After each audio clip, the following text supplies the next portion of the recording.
rotate every day. No, but this was a different cycle than you did before. Because usually you go that way, and this is a flip. Flip. In our group, we're flipping because ours was now that they had the person that was tested, so we flipped again. Keeping you on your toes. Yeah, because this is not normal rotation. And gets you Okay. comfortable.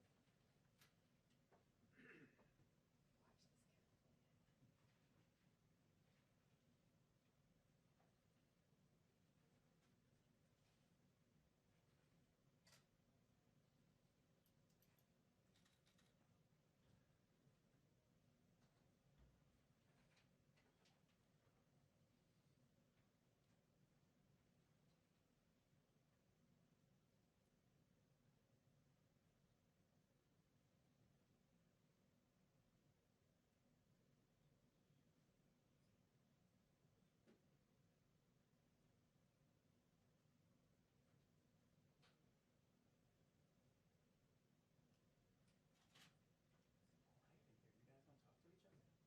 Just before you come out. Yes.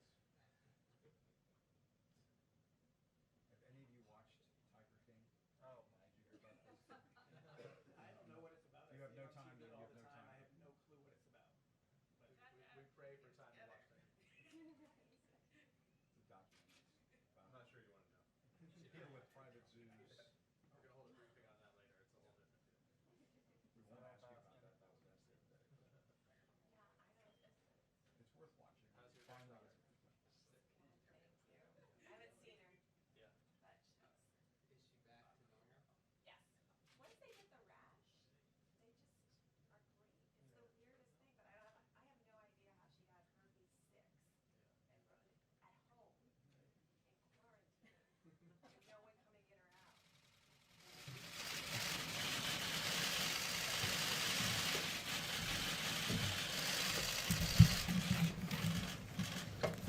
Thank you very much, everybody, and good afternoon. Today is Good Friday, and this Sunday, millions of Christians celebrate Easter and the resurrection of Jesus Christ.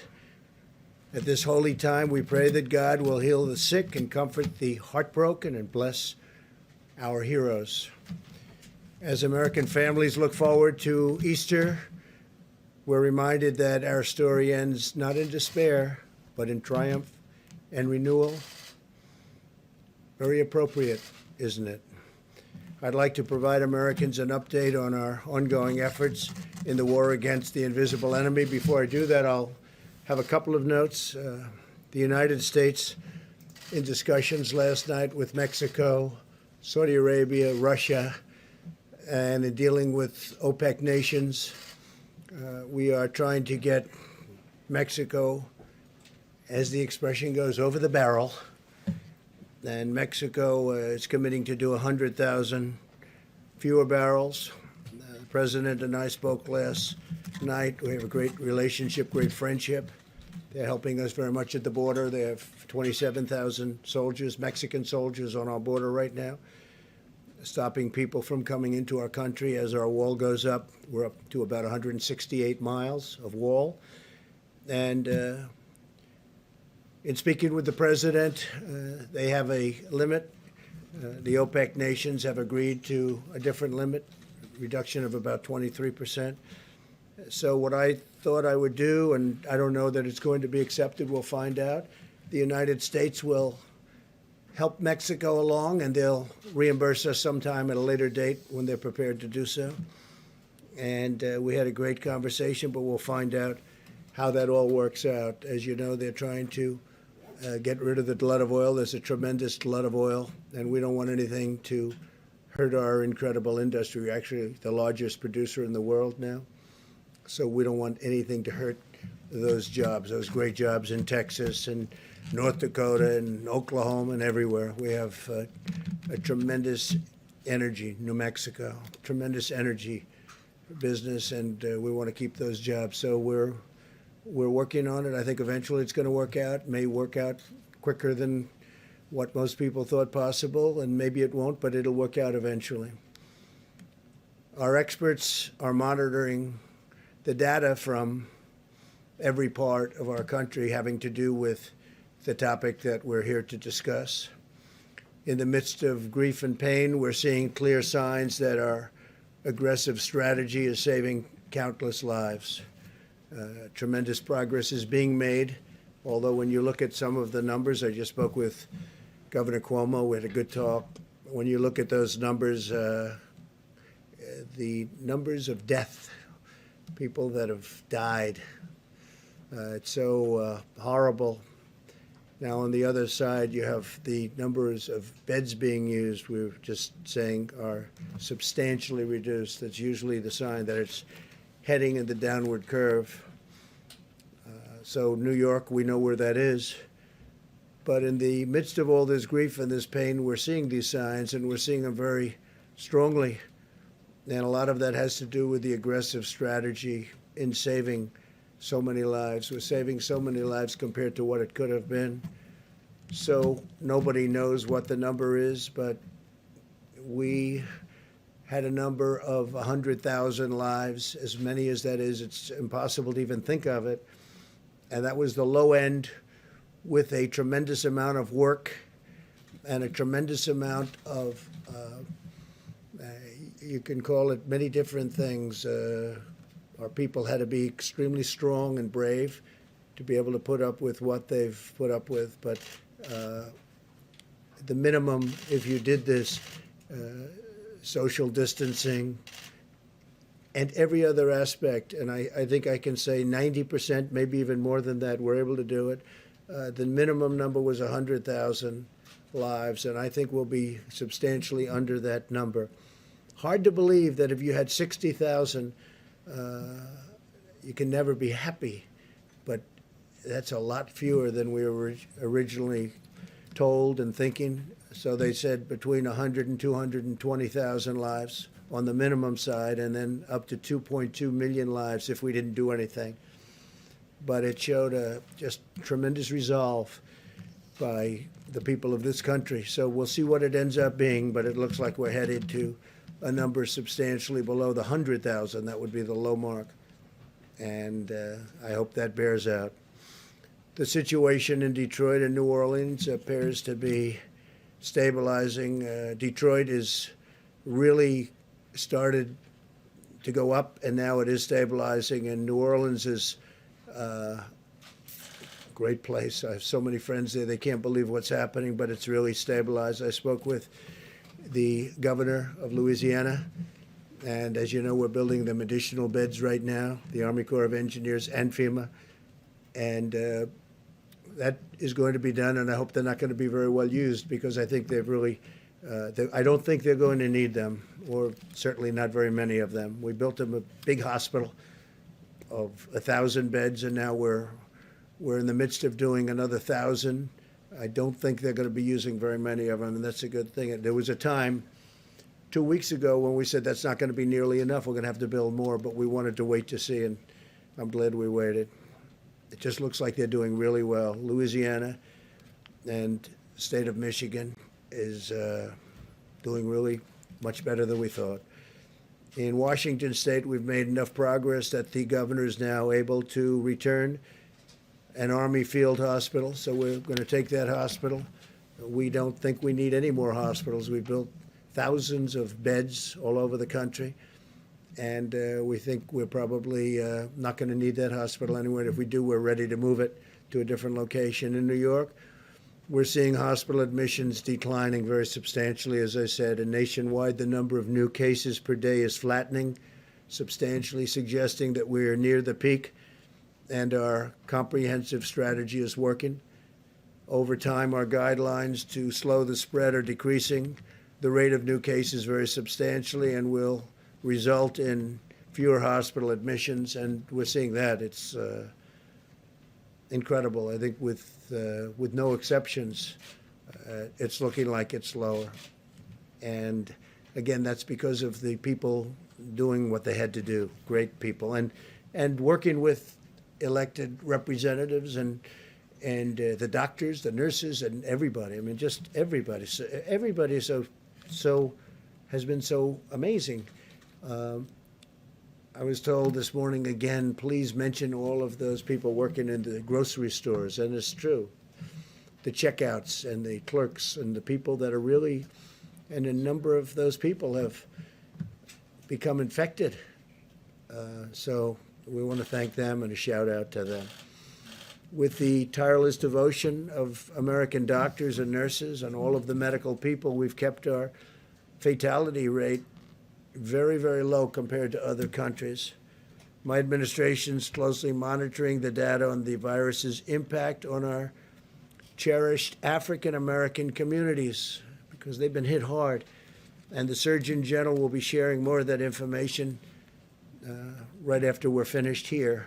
He'll be coming up and saying exactly what's happening because it's really, it's very troublesome, I will tell you that.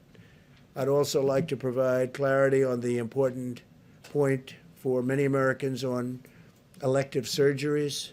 Well, we've asked hospitals to cancel surgeries and procedures that do not take place at this time, just not to do them now. The choice to delay any treatment still remains between the patient and their doctor. We're not advising Americans to postpone medical treatment that their doctor believes should occur now. So it's different kinds of surgery, obviously. But we're really getting to the point where you can start to think about doing that surgery if necessary pretty soon, I think, pretty soon. Yesterday, I directed Secretary of Agriculture Sonny Perdue to expedite aid to American farmers. And Secretary Perdue will be using all of the tools at his disposal to develop a program, and very quickly, of at least $16 billion to provide relief for farmers, ranchers, and producers impacted by the coronavirus.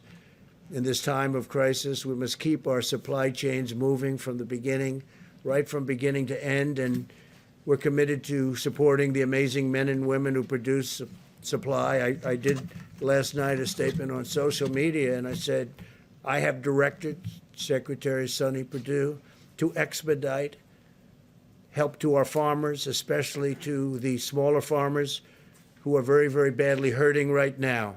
I expect Secretary Perdue to use all of the funds and authorities at his disposal to make sure that our food supply is stable and safe, and our great farmers are prosperous and continue to be prosperous. We're working very hard to make sure our food supply chain is sound and plentiful, but we all know that that begins with our farmers, cattlemen, ranchers, and producers. So we're going to be working with the small farmers, the big farmers, the cattlemen, the ranchers, all of the producers. We're going to take care of them. We're working with them right now. We have a lot of money that was put there through our use of tariffs and other means, and we're going to help out our farmers. And I don't think, I'll tell you, I've been helping our farmers for a couple of years because they were targeted, as you know, by China and others. And I think they're very grateful for what we've done. On the medical front, the FDA has issued 47 emergency use authorizations for advancements in testing, new ventilator designs, innovations in personal protective equipment, and experimental medicines, and Dr. Hahn's going to be talking about that. We've cut through the red tape to give doctors and patients unprecedented freedom to make their own healthcare decisions, granting access to potential therapies and drugs. Since Monday, we've deployed 2 major shipments of hydroxychloroquine from our national stockpile. It's going to various cities. And we are also disposing and getting, as quickly as we can, portions of it to the Department of Veterans Affairs and the Department of Defense. And speaking of the Department of Defense, they're going to be sending us 10 million N95 masks that they had. And we're in great shape in every way. We're in great shape with ventilators. We're in great shape with protective clothing. We have additional plane loads coming in, but we're not getting any calls from governors at this moment. I can speak, I think, for Vice President Pence, who'll be talking in a little while. We're getting very few calls from governors or anybody else needing anything. They're in great shape for the surge that's coming in certain areas in particular. And that's a good job. You've done a great job on that, Mike. Really a great job. I appreciate it. The whole country appreciates it. More than 2 million coronavirus tests have now been completed. and we're conducting approximately 100,000 more every day. We're also working to bring blood-based serology tests to the market as quickly as possible so that Americans can determine whether or not they have already had the virus and potentially have immunity. They have immunity if they've had the virus. A lot of them don't even know if they've had it. Sometimes it's brutal. You see the Prime Minister, who seems to be doing well now, I hope. He had a rough go of it and still is, but he's doing better. And then some people don't even know they had it. It could be sniffles. It could be they don't feel perfect, but they've had it. They're the lucky ones. The NIH, CDC, and FDA are currently validating these antibody tests to ensure that they're accurate, and they're doing that at breakneck speed. I think we can say that, Doctor, and we're going to get them approved very quickly. Dr. Hahn. When validated, we're confident that the production will scale up to tens of millions of tests very quickly. We're leading the world now in testing by far, and we're going to keep it that way. Other countries are coming to us, and they're wanting to know about our tests, and can they buy the tests, and can they do whatever they have to do to get the tests, and we're going to make that very soon. We'll be in a position to make that possible because it's important for them to have it. And we're going to have an announcement on the World Health Organization sometime next week. As you know, we give them approximately $500 million a year, and we're going to be talking about that subject next week. We'll have a lot to say about it. We'll hold it. Every American should be proud of what our country has achieved in just a short period of time. The U.S. military has deployed thousands of personnel to build 23 temporary hospitals with more than 16,000 beds. And we have the potential to build many more if we needed them. We're all ready to go, but I don't think we're going to need them, which is great news. And we built those hospitals in 12 states and the District of Columbia using the Defense Production Act, and we used it like a hammer.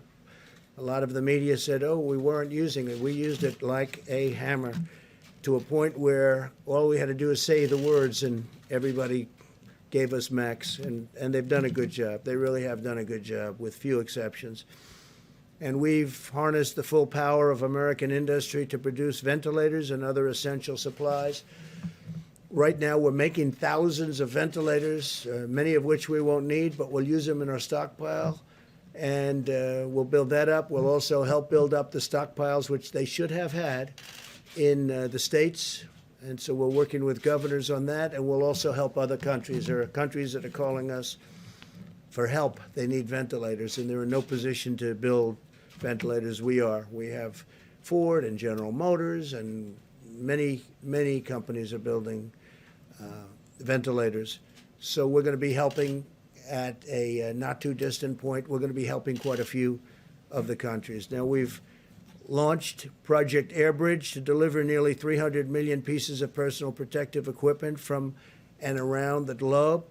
We're also shipping out 60 sterilization systems to 10 different cities that can each sterilize up to 80,000 masks each day, and I'm even hearing it can go up to 120,000 masks a day, certain equipment with certain additions.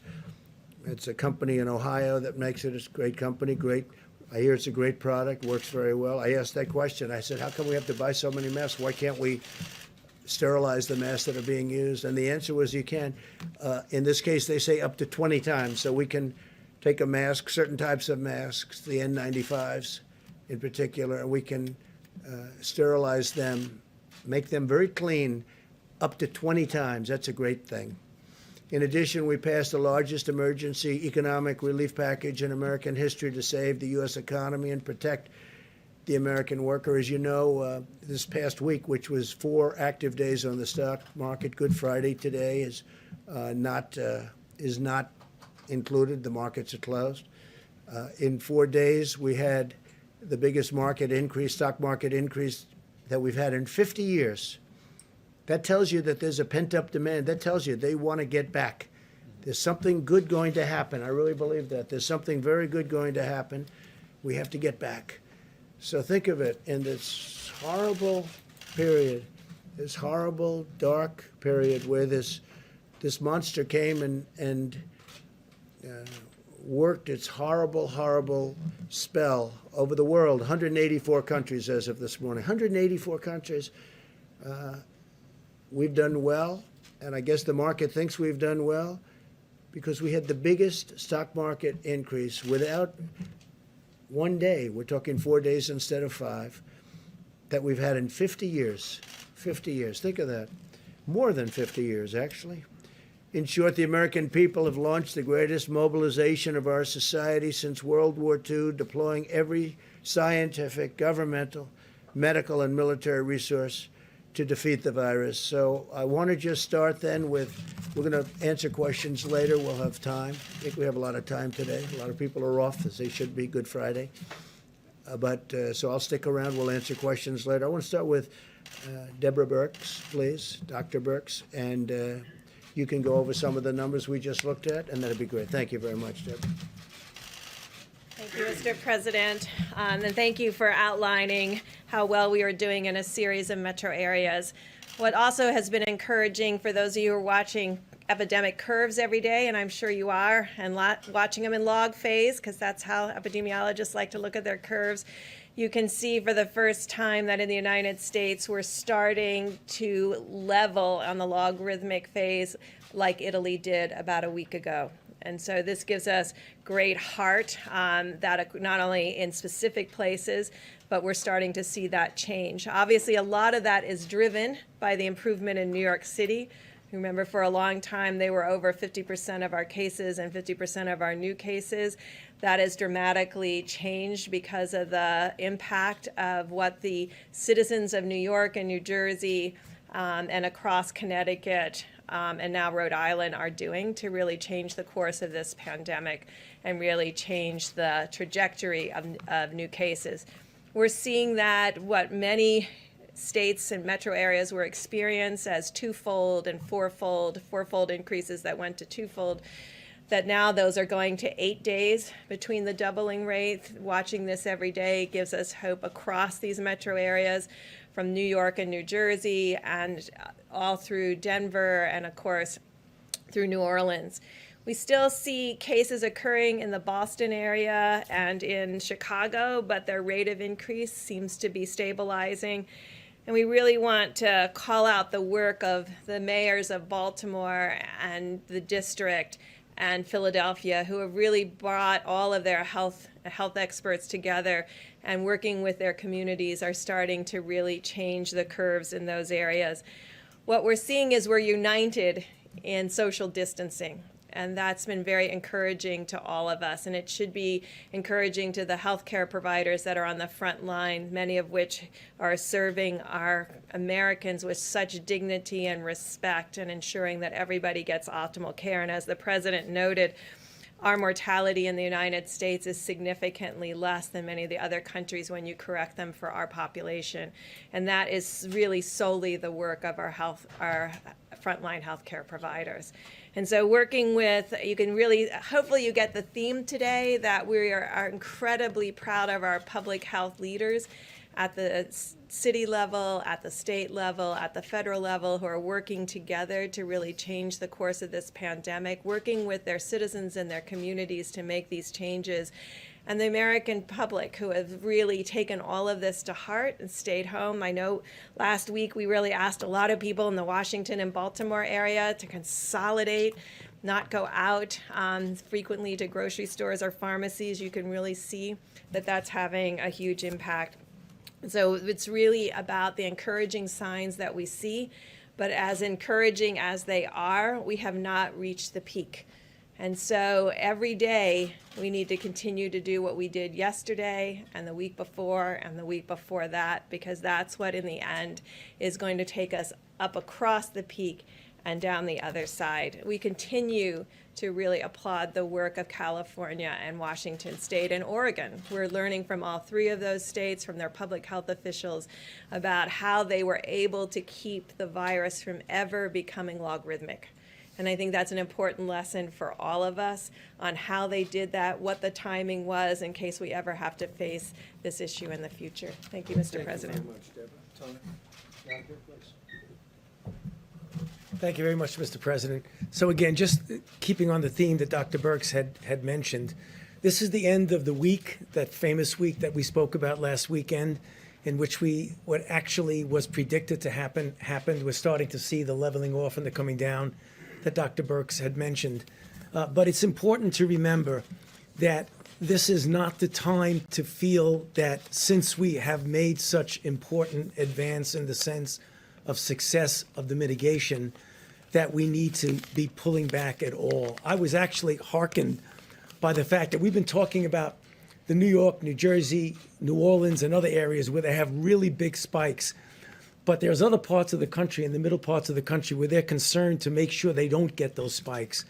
And I really want to salute the governors of states throughout the entire United States, but particularly in the central part of the country, because the governors obviously see us in these press conferences. And I've had calls over the last several days from several of the governors, from Nebraska, Iowa, South Dakota, Utah. Just about an hour and a half ago, I spoke with the governors of Arkansas and Wyoming, who are really committed to make sure that they don't get into the situation where they're going to have spikes in their state. And they're doing the kinds of things that they don't get recognized because people don't talk about them much. But we have a big country. We have 50 states, and it's not only the big cities. So if we're going to pull out of this, we're going to pull out of it in the big cities, and we're going to pull out of it in those areas that aren't as densely populated. And I just want to give a shout out to them. They're doing an extraordinary job. I was really pleasant. I wouldn't say surprised because I expect it of this country, but to hear what they're doing and the commitment that they're putting into making sure that we don't have the kinds of situations that we've experienced, unfortunately, in other areas. This is very important. I just want to close by one other thing, something I mentioned yesterday and the day before, that there are a lot of candidate interventions that are going into clinical trials. For those of you who are interested in it, I recommend you go to clinicaltrials.gov, and you'll see the design of a clinical trial, and you see that many of them are the randomized controlled trials that are the really gold standard of how you find out whether something really is safe and effective. And as the weeks and months, and it'll probably be months, sometime in the summer, we'll start to see which are working, which are not, and to focus on those that are we developing and will working. I'll be happy to answer questions later. Thank you.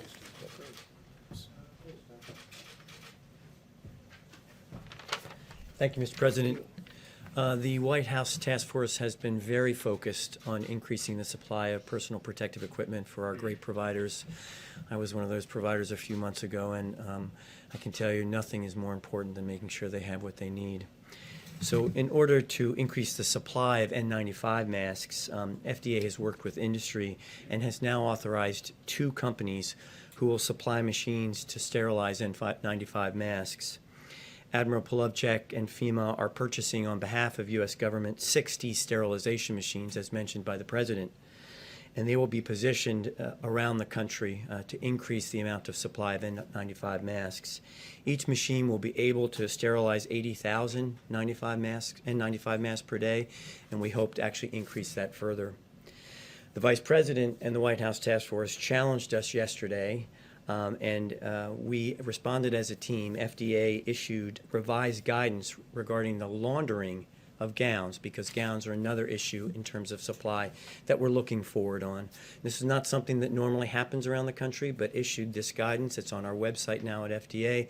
So there's information about how hospitals can do that to increase the supply. We've heard concerns that maybe hospitals might not want to do that because of regulations, and I can happy to tell you that Administrator Verma and I have worked on this. Certified providers and suppliers who follow FDA guidance as posted on the website will be compliant with Medicare and Medicaid requirements. And then finally, last week, FDA provided guidance to manufacturers on manufacturing specifications for cloth gowns. This is another attempt to increase the number of gowns. Typically, it's plastic or other types of materials. And this guidance, if followed, can be used by manufacturers to actually make these gowns, and no further regulatory red tape will be necessary. They can go into circulation. Thank you. Thank you. Thank you, Mr. President. Good afternoon, everyone. I started off the week talking about the challenges that lie ahead, and I want to finish the week just by reiterating what you've heard. Mitigation works. It definitively and quantitatively is working, and I want to say thank you to America for your efforts to help flatten the curve and to save lives. But at the president's direction, yesterday I met with 2,000 Hispanic leaders from their communities, and today the vice president led a phone call that I was on with hundreds of African American leaders, including the Reverend Jesse Jackson, including Derek Johnson of the NAACP, including the National Medical Association and the Black Nurses Association, to talk about some of the alarming trends we're observing regarding the impact of COVID-19 on communities of color. And you've heard the stats in New York City. Hispanics represent the majority of deaths. In Milwaukee County, blacks are 25% of the population, but almost 50% of the cases and 75% of the deaths. So what's going on? Well, it's alarming, but it's not surprising that people of color have a greater burden of chronic health conditions. African Americans and Native Americans develop high blood pressure at much younger ages. It's less likely to be under control and does greater harm to their organs. Puerto Ricans have higher rates of asthma, and black boys are 3 times as likely to die of asthma as their white counterparts. As a matter of fact, I've been carrying around an inhaler in my pocket for 40 years out of fear of having a fatal asthma attack. And I hope that showing you this inhaler shows little kids with asthma all across the country that they can grow up to be Surgeon General one day. But I more immediately share it so that everyone knows it doesn't matter if you look fit. If you look young, you are still at risk for getting and spreading and dying from coronavirus. The chronic burden of medical ills is likely to make people of color, especially, less resilient to the ravages of COVID-19, and is possibly, in fact, likely that the burden of social ills is also contributing. Social distancing and teleworking, we know, are critical, and you've heard Dr. Birx and Dr. Fauci talk about how they prevent the spread of coronavirus, yet only 1 in 5 African Americans and 1 in 6 Hispanics has a job that lets them work from home. People of color are more likely to live in densely packed areas and in multi-generational housing situations, which create higher risk for spread of a highly contagious disease like COVID-19. We tell people to wash their hands, but a study showed 30% of the homes on Navajo Nation don't have running water. So how are they going to do that? In summary, people of color experience both more likely exposure to COVID-19 and increased complications from it. But let me be crystal clear. We do not think people of color are biologically or genetically predisposed to get COVID-19. There is nothing inherently wrong with you, but they are socially predisposed to coronavirus exposure and to have a higher incidence of the very diseases that put you at risk for severe complications of coronavirus. But as the Vice President shared on the call this morning, this history, and I want you to hear me say this, it does not have to be our nation's future. We're taking steps now in the midst of the COVID-19 pandemic to reach, protect, and strengthen all communities impacted by this disease, and especially our communities of color. More details will be forthcoming, but we are actively working, as the Vice President and the CDC Director laid out today, data collection, targeted outreach to communities of color, and increasing financial, employment, education, housing, social, and health supports so that everybody has an equal chance to be healthy.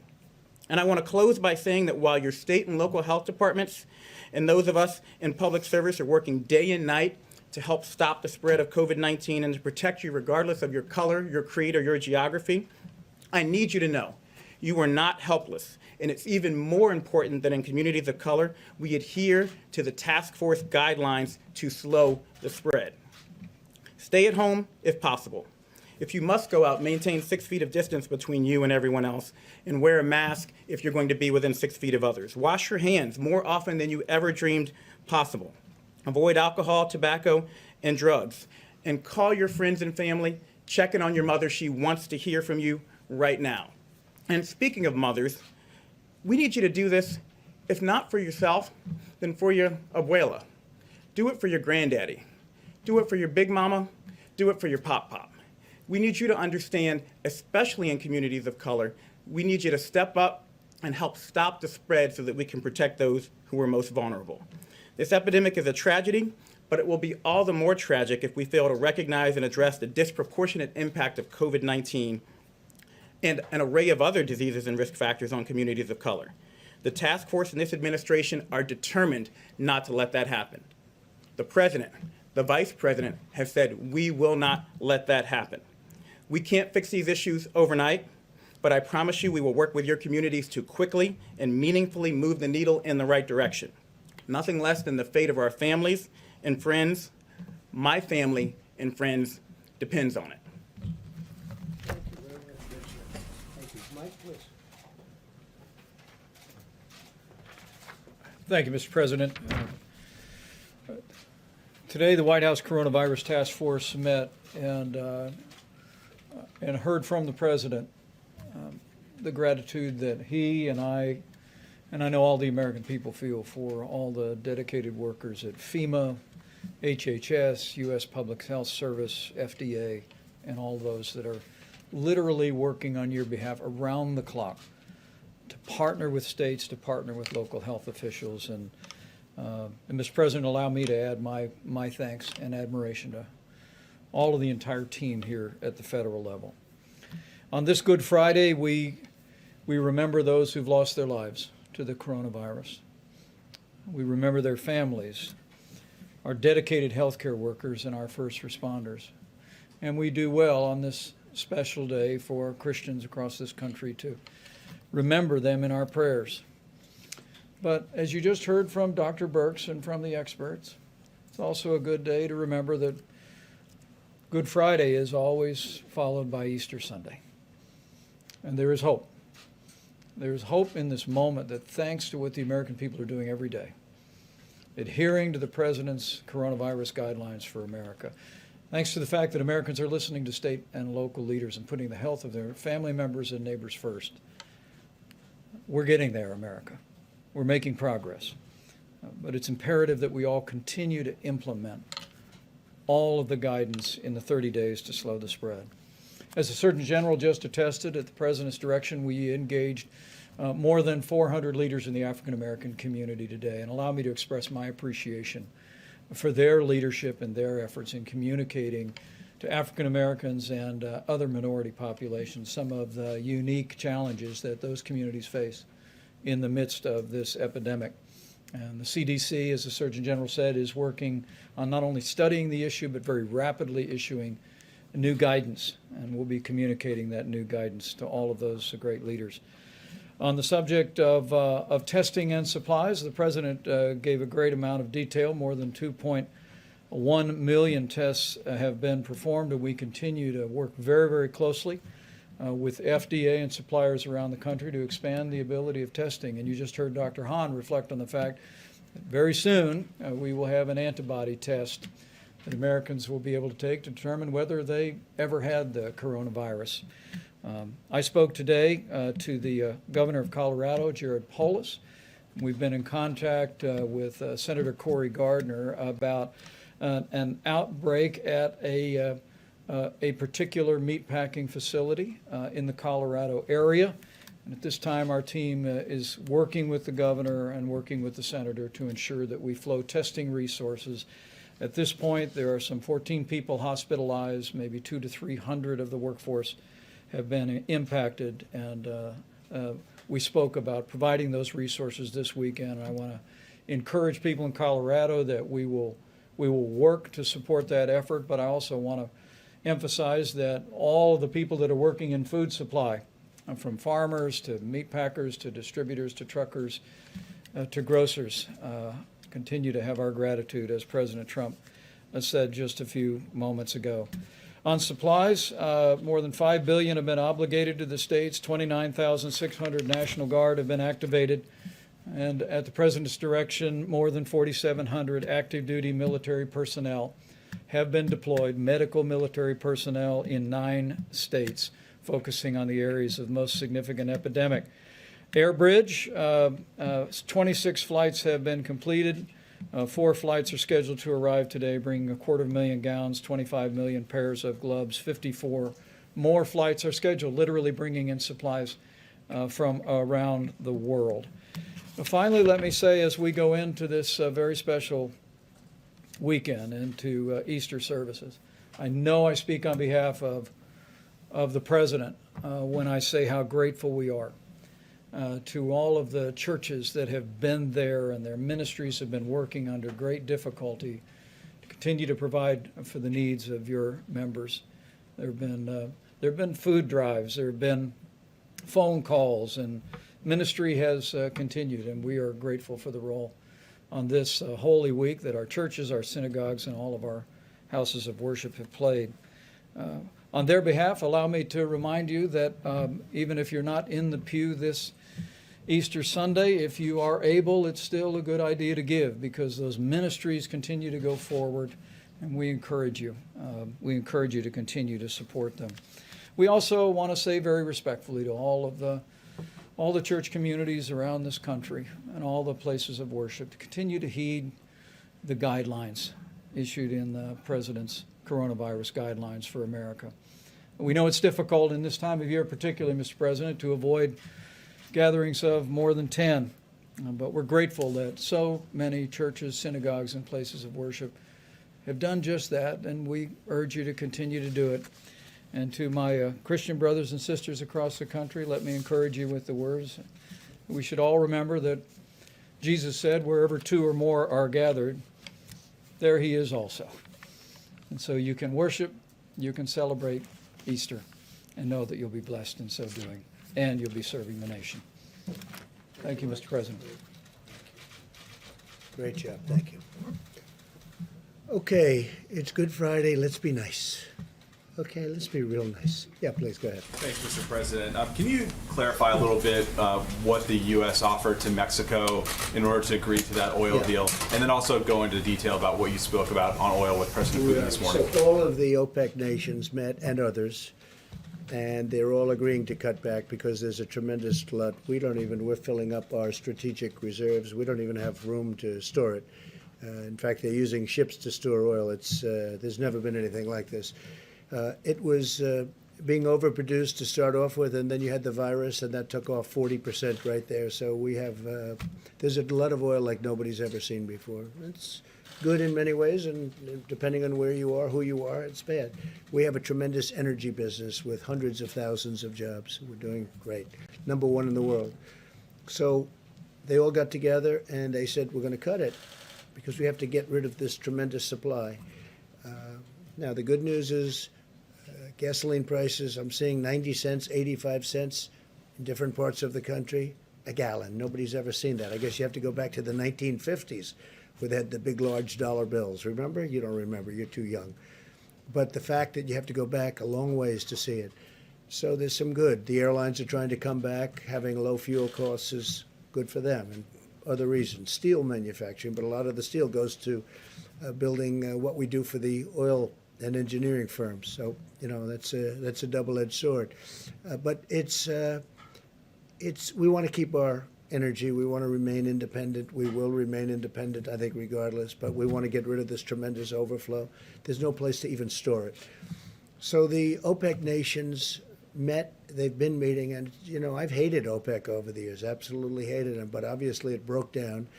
And we potentially have years' worth of supply, a long time before it ever can catch up, even if they do reduce it.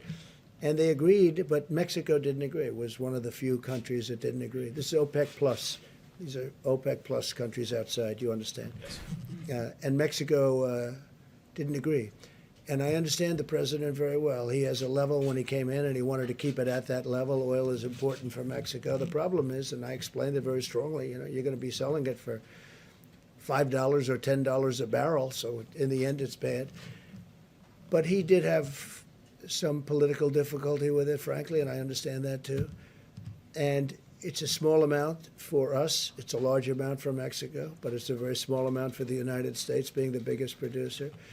So I agreed to pick up some of the slack. So he was going to reduce it by 100,000 barrels, reduce his output by 100,000 barrels. And I was going to pick up the slack, and they would make it up to us at a later date. They would make up what we're doing at a later date. It could be in a different form. And I don't know whether or not that's going to be, for Mexico it was acceptable. I don't know whether or not that's going to be acceptable to the other oil-producing nations. We'll find out. But it's something that would certainly be acceptable to me to get it over the back. So Mexico is going to reduce by 100,000 barrels. And that would mean that they're 250 to 300 barrels short. We'd make up the difference. They would reimburse us at a later date. Okay? You mean make up the difference by cutting U.S. production? By cutting some U.S. production. Now, the U.S. production's already been cut because we're a market-driven economy, and oil is very market driven. They've been cutting oil all over the place. We're cutting it back.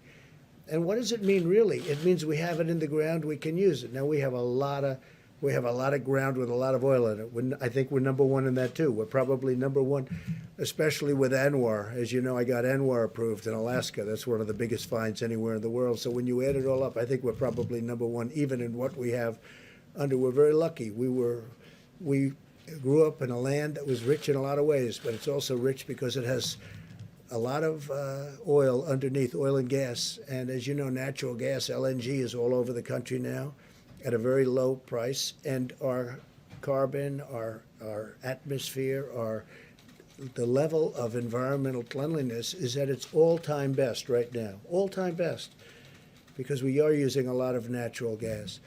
But we have many forms of energy, including some of the newer forms that people want to see us go to. We have a lot of different forms of energy. We're number one in the world. We want to keep it that way. So we're helping Mexico out. We will be reimbursed in a form sometime in the future. Mr. President, I want to ask you about the new federal projections in a moment, but first, today you tweeted the invisible enemy will soon be in full retreat. Given it's invisible, without widespread testing, how would you know? Well, I think that we're going to have it in retreat. Will it be today? No. Tomorrow? No. But it will be at a certain point in the not too distant future. It will be gone. And how do you do that without the widespread testing? Specifically, my Oh, question. we'll know because people aren't going to go to the hospital. People aren't going to get sick. You're going to know that with that. But we're going to do very substantial testing. We're doing more testing right now than any other country in the world by far. Still fewer And if than you'd like to 1% have of our that question population. answered, I'll have the professional answer it. Deborah, perhaps you could come up. We are doing tremendous testing, but you'll know. You're going to know before anybody because you're going to see nobody's getting sick anymore. It will be gone, and it won't be that much longer. Go ahead. I'll ask you about the projections after. Thanks, Mr. President. Sure. Thank you, Mr. President. So the testing, I want to reemphasize about what kind of testing we're talking about. This is RNA diagnostic testing. That is the platform that was built to respond to this epidemic.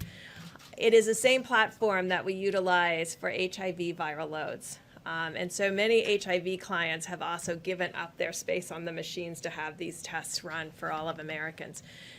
This assay is complicated.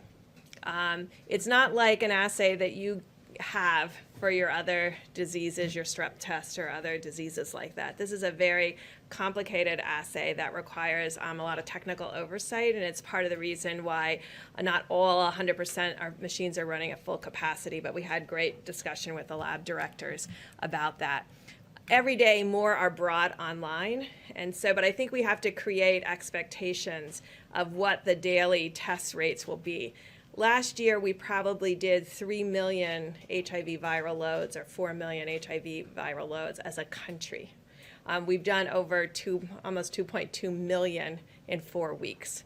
So this is unprecedented in what we have to do.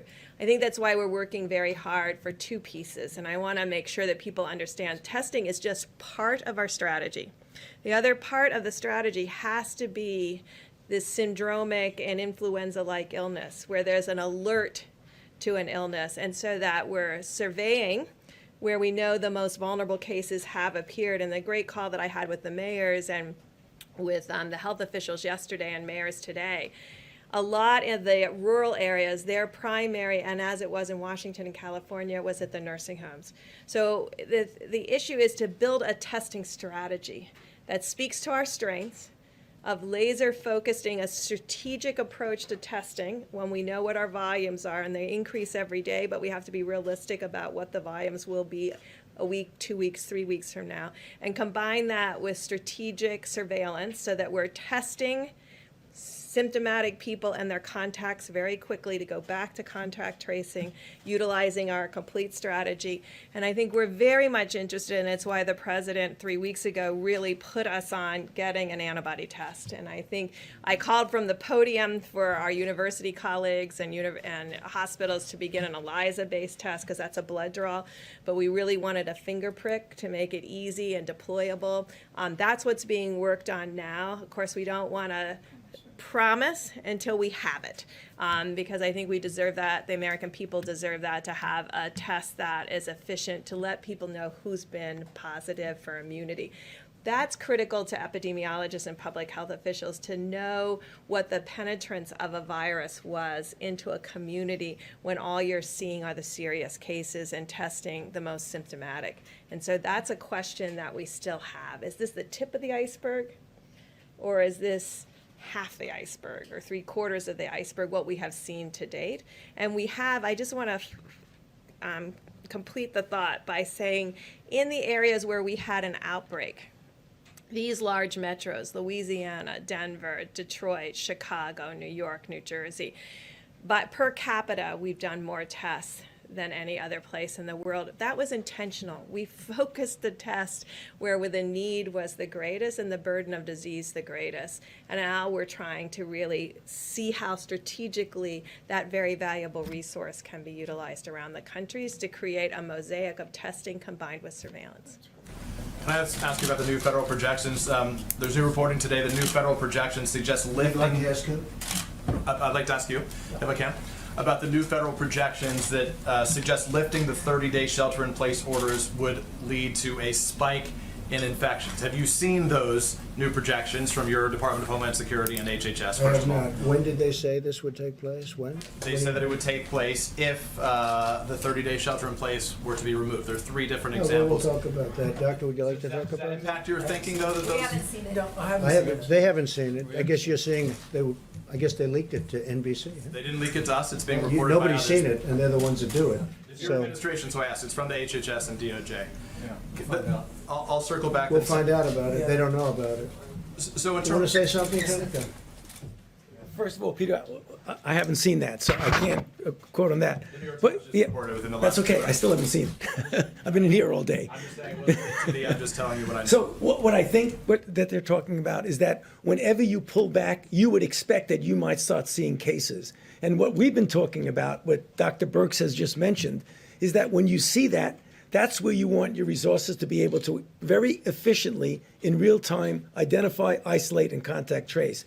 So don't let anyone get any false ideas that when we decide at a proper time when we're going to be relaxing some of the restrictions, there's no doubt you're going to see cases. I would be so surprised if we did not see cases. The question is how you respond to them. I think that's what they were referring to. I guess the question, Mr. President, should Americans have to decide between staying healthy and going back to work? Look, I think we're going to do both. We're going to go back to work, and we're going to stay healthy. And staying healthy is also a proportion. If you look at what we're doing, we're looking at a date. We hope we're going to be able to fulfill a certain date, but we're not doing anything until we know that this country is going to be healthy. We don't want to go back and start doing it over again, even though it would be in a smaller scale. Yeah, Jeff, go ahead. Thank you, sir. Just a follow-up on the oil question. The president of Mexico said that you had agreed that the U.S. would cut production by 250,000 barrels per day. Is that what you agreed to? Yes, we would, which we've already done, by the way, but we would agree to a reduction cut. They would agree to do something to compensate us in the future. Okay? Do you make any assurances to Saudi Arabia that you, the United States, would not bail out oil drillers here? We didn't discuss that with Saudi Arabia. We just discussed the numbers, and we discussed who's opposed and who's not. And pretty much everybody is in favor of it because they're getting clobbered. They're all getting clobbered. All of those countries are having problems. If you look at Saudi Arabia, that's their source of income, primary source of income by far. So they want to do it. Russia wants to do it. The OPEC nations want to do it. They all want to do it. So we'll see what happens. There's a difference between wanting to do it and doing it. Yeah, go ahead. OAN in the back. Thank you, Mr. President. This is a national security question back to Venezuela and China. Venezuela, This morning. go ahead. Your administration has placed a $15 million bounty on Venezuela's Nicolas Maduro. And we have news this morning that President Xi is talking with Nicolas Maduro, expressing his financial support for Maduro. So 2 questions. 1, have you discussed with Dr. Xi or President Xi the U.S. policy on Maduro? And 2, how does this affect U.S. policy with regards to its war on anti-narcotics? We will not be happy if that takes place. I have not spoken to President Xi of China about Venezuela, about that aspect of Venezuela. But if that took place, we will not be happy. Okay? I will not be happy. Are you concerned that he's opening up I'm another concerned financial about avenue? everything. I'm concerned about everything. That's why I don't sleep a lot. I get myself concerned about everything, but I would not be happy about that. Go ahead. Mr. President, getting back to Peter's question, a variation of that question, your doctors who are gathered here seem to be in doubt as to whether or not the country could reopen on May the 1st. If they come to you before May the 1st and say the country is not ready, or huge parts of the country are not ready to reopen on May the 1st, will you listen to them? I listen to them about everything. I think they're actually surprised. I have great respect for these people, all of them. You that look, recommendation in and others particular, that are that- working with us. I have great respect for this group. In fact, I told Tony Fauci, I said, why don't you move to New York, run against AOC, you will win easily. Some of But your he allies decided have been that he's not bashing going to do these that. doctors. Okay. Some of your I allies have kid, been by the bashing- way. You know that. Some of your allies have been bashing these doctors. Would you tell them to cut it out? I can only say this. I have tremendous respect for these people, and we've done very well. And when you look at us compared to others, we're a big nation. When you look at us compared to others, when you see how we've taken testing from a broken system that I inherited to having the best tests that anyone's made anywhere in the world, and other countries are calling us, wanting to use our technology, I have great respect for these people. If they come back to you, I'm sir- never saying bad about these people. If they come back to you, sir, and say, before May the 1st, we can't open on May the 1st, do you listen? I will certainly listen. I will certainly listen. take that There are two advice. sides. Remember, I understand the other side of the argument very well, because I look at both sides of an argument. I will listen to them very carefully, though. Please, go ahead. Thank you, Mr. President. You may have seen this, but JP Morgan came out with a forecast about GDP growth in the second quarter. They're saying a 40% decline in the second quarter of this year. Do your economic advisors share that view? I think my economic advisors are interested in the third quarter and really the fourth quarter. And I think we have a chance to do record fourth quarter numbers because there's a tremendous pent-up demand. And you see it this week.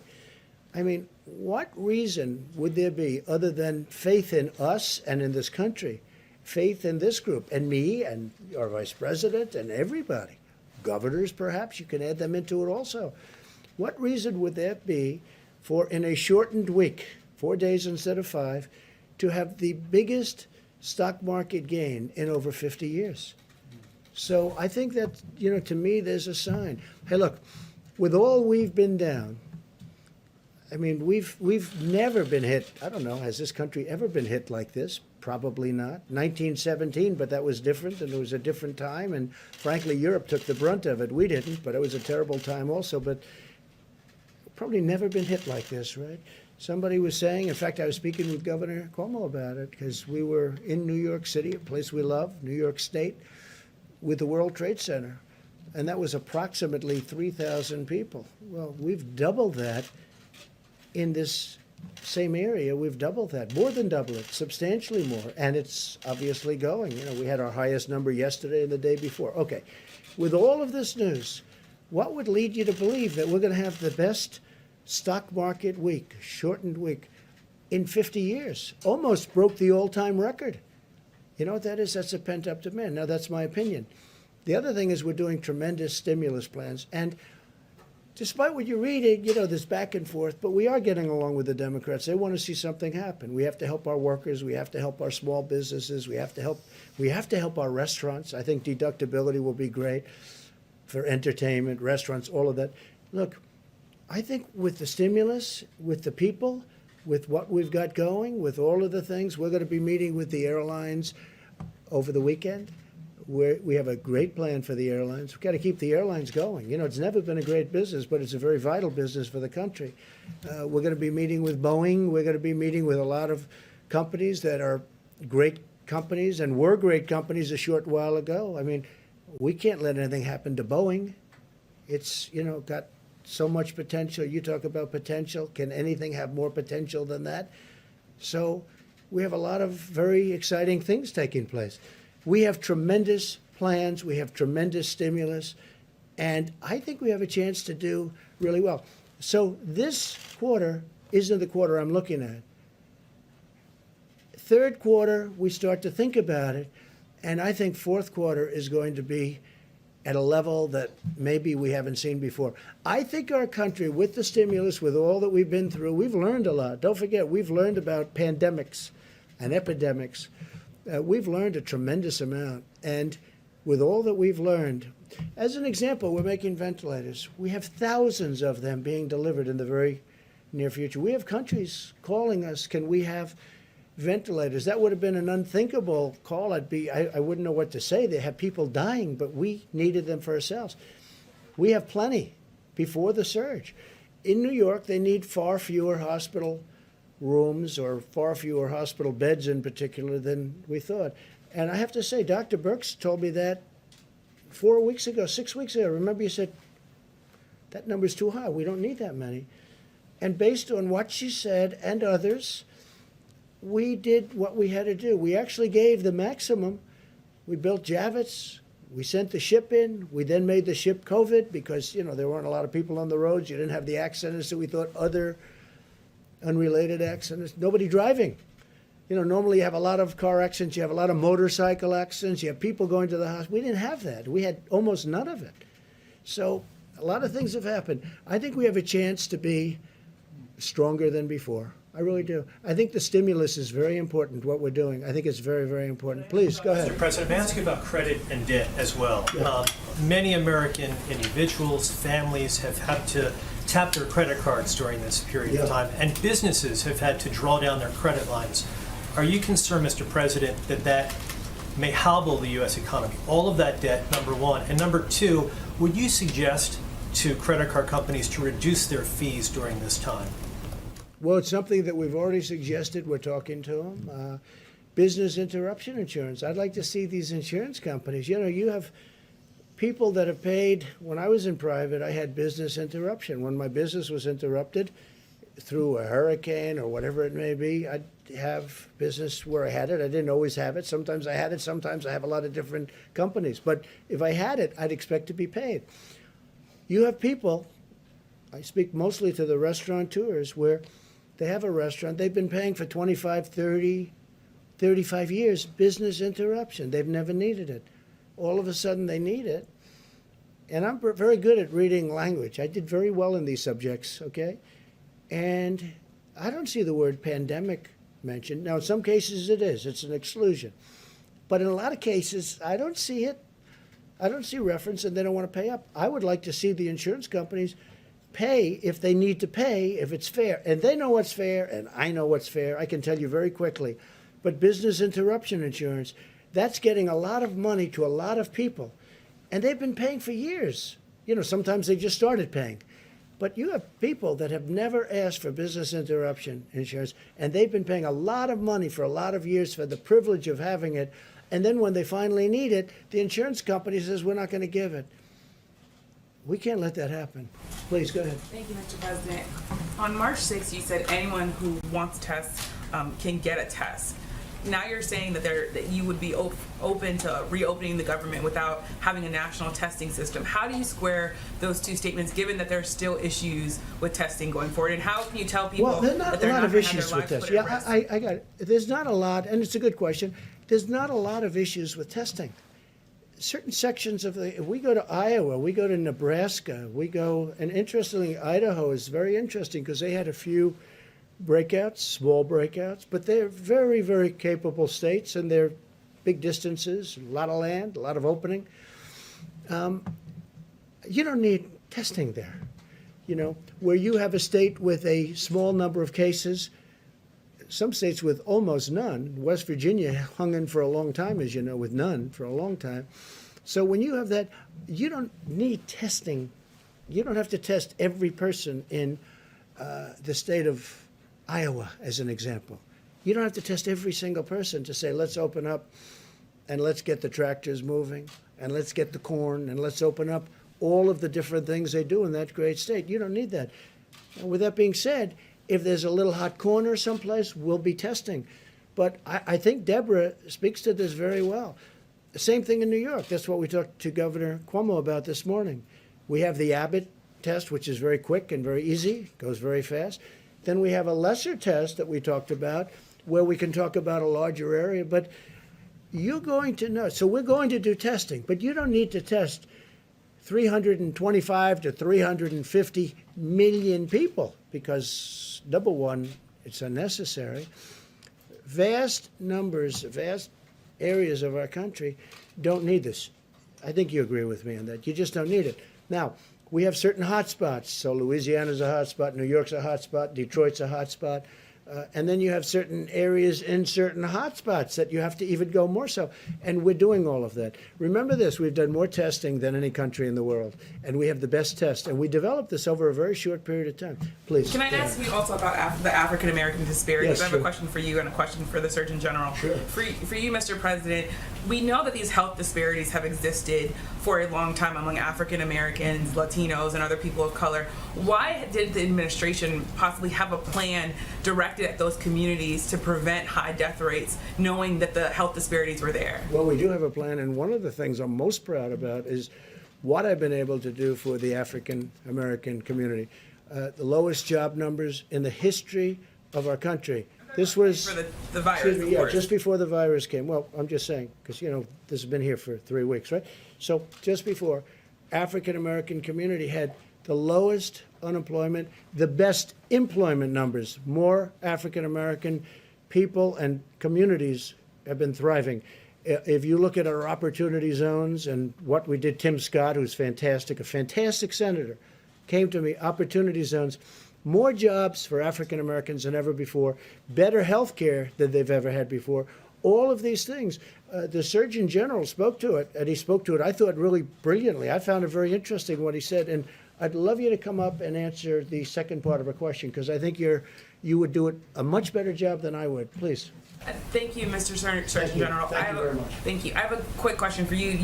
You said that African Americans and Latinos should avoid alcohol, drugs, and tobacco. You also said do it for your abuela, do it for Big Mama and Pop Pop. There are some people I think already Granddaddy too. and there are some people online that are already offended by that language and the idea that you're saying behaviors might be leading to these high death rates. Could you talk about whether or not could you, I guess, have a response for people who might be offended by the language that you used? Well, I use that language because that's the language. I've been meeting with the NAACP, with the National Medical Association, with others. I actually talked with Derek Johnson multiple times this week, the head of the NAACP, and we need targeted outreach to the African American community, and I use the language that is used in my family. I have a Puerto Rican brother-in-law. I call my granddaddy granddaddy. I have relatives who call their grandparents Big Mama. So that was not meant to be offensive. That's the language that we use and that I use, and we need to continue to target our outreach to those communities. It is critically important that they understand it's not just about them, and I was very clear about that. It's not just about what you do, but you also are not helpless. We need to do our part at the federal level. We need people to do their parts at the state level, and we need everyone, black, brown, white, whatever color you are, to follow the president's guidelines, the coronavirus guidelines, and do their part. Because when I talked to the NAACP 3 weeks ago, it's important to note that one of the things they asked me was, can you help dispel the myths in this community that people actually can't get coronavirus if they're black? That was a myth that was out there that's actually very important for us to squash here. And that all Americans avoid tobacco, alcohol, and drug use at this time? Absolutely. It's especially important for people who are at risk and with comorbidities, but yes, all Americans. So thank you, and I will clarify that. All Americans need to avoid these substances at all times. I put out a smoking cessation report in January. I put out an advisory against youth and pregnant women using marijuana last year, and that was not directed towards any one race. That's everybody needs to do everything they can to be as healthy as possible at this critical time. Dr. Fauci, would you add anything? Yeah, I think you said it perfectly, Jerome. Thank you. Would you like to add anything to it? Because you are really, you expressed it very beautifully before. No, I mean, Jerome, you did it beautifully. I can't do it any better than that. And I know Jerome personally, and I can just testify that he made not even a hint of being offensive at all with that comment. I thought that was appropriate. Thanks. And I can tell you, Jerome has done a fantastic job, our Surgeon General. I just hope nobody steals him and he goes to one of these big companies for a fortune. Don't leave us, right? Don't leave us, Jerome, please. He's doing a great, you are happy and you're doing a great job. And everybody tells me that too, so we appreciate it. Please. Thank you. So Google and Apple have announced that they are jointly enabling contact tracing on their mobile phone operating systems. And I was wondering if this is something that you would consider, or maybe the doctors Well, that's would consider. individual freedoms, problems, and a lot of other things. Is it something we're going to look at it, certainly, and we know they've done that, and it's it's very new technology. It's very interesting, but a lot of people worry about it in terms of a person's freedom. We're going to take a look at that, a very strong look at it. We'll let you know pretty soon. And I have another Brand question. new, yes, please. So can you explain why it is appropriate in the middle of a pandemic to be talking about cutting or eliminating funding for the World Health Organization? Well, we're going to talk about the WHO next week in great detail. I didn't want to do it today, Good Friday. I didn't want to do it before Easter. I also didn't want to do it before we have all the facts. But over the years, many years, we've been paying them from $300 to $500 and even more $1 million a year. China's been paying them less than 40 over the years. So we're paying them more than 10 times more than China. And they are very, very China-centric, as I said during the week, China-centric. China always seems to get the better of the argument.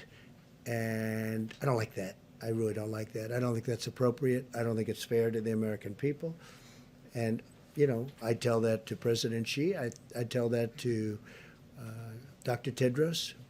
I spoke to him one time. I think he's a very nice man. I liked him. But we're going to be talking about that next week in great detail. We're looking at it very, very closely. We want to make sure money's properly spent. But again, why is the United States paying $500 million a year?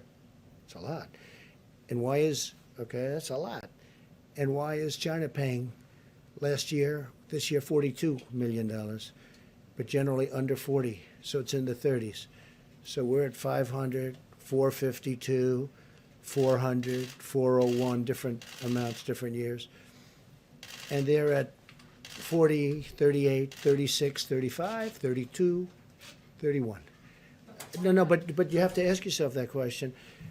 And then the answer always turns out to be in China's favor. Well, I have the same thing with the world trade. Isn't it interesting?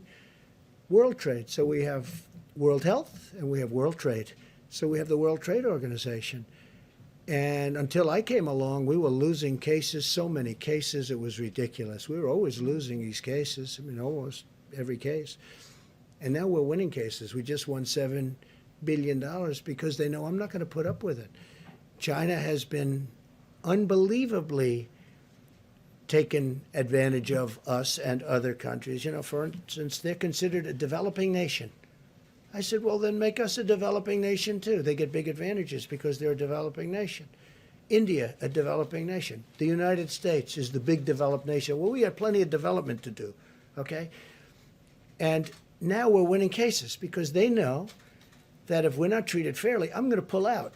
Now, you never heard this before because nobody ever talked about the World Trade Organization, but the World Trade Organization has treated us very unfairly. But they know I'm not going to put up with it because all of these countries are taking advantage of the United States. Now, in the courts and the court system, we're not approving new judges over the last year and a half. We're not going to approve them.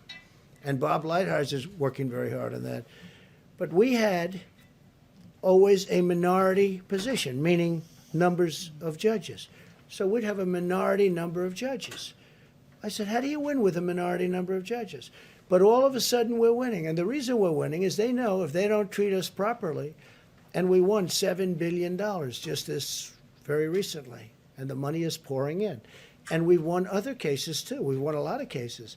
But you know from covering it, I know you know, that the United States was taken advantage of by the World Trade Organization. And by the way, speaking of China, if you look at the history of China, it was only since they went into the World Trade Organization that they became a rocket ship with their economy. They were flatlined for years and years, frankly, for many, many decades. And it was only when they came into the World Trade Organization that they became a rocket ship because they took advantage of all the rules. I'm not even blaming them. I'm saying how stupid were the people that stood here and allowed it to happen.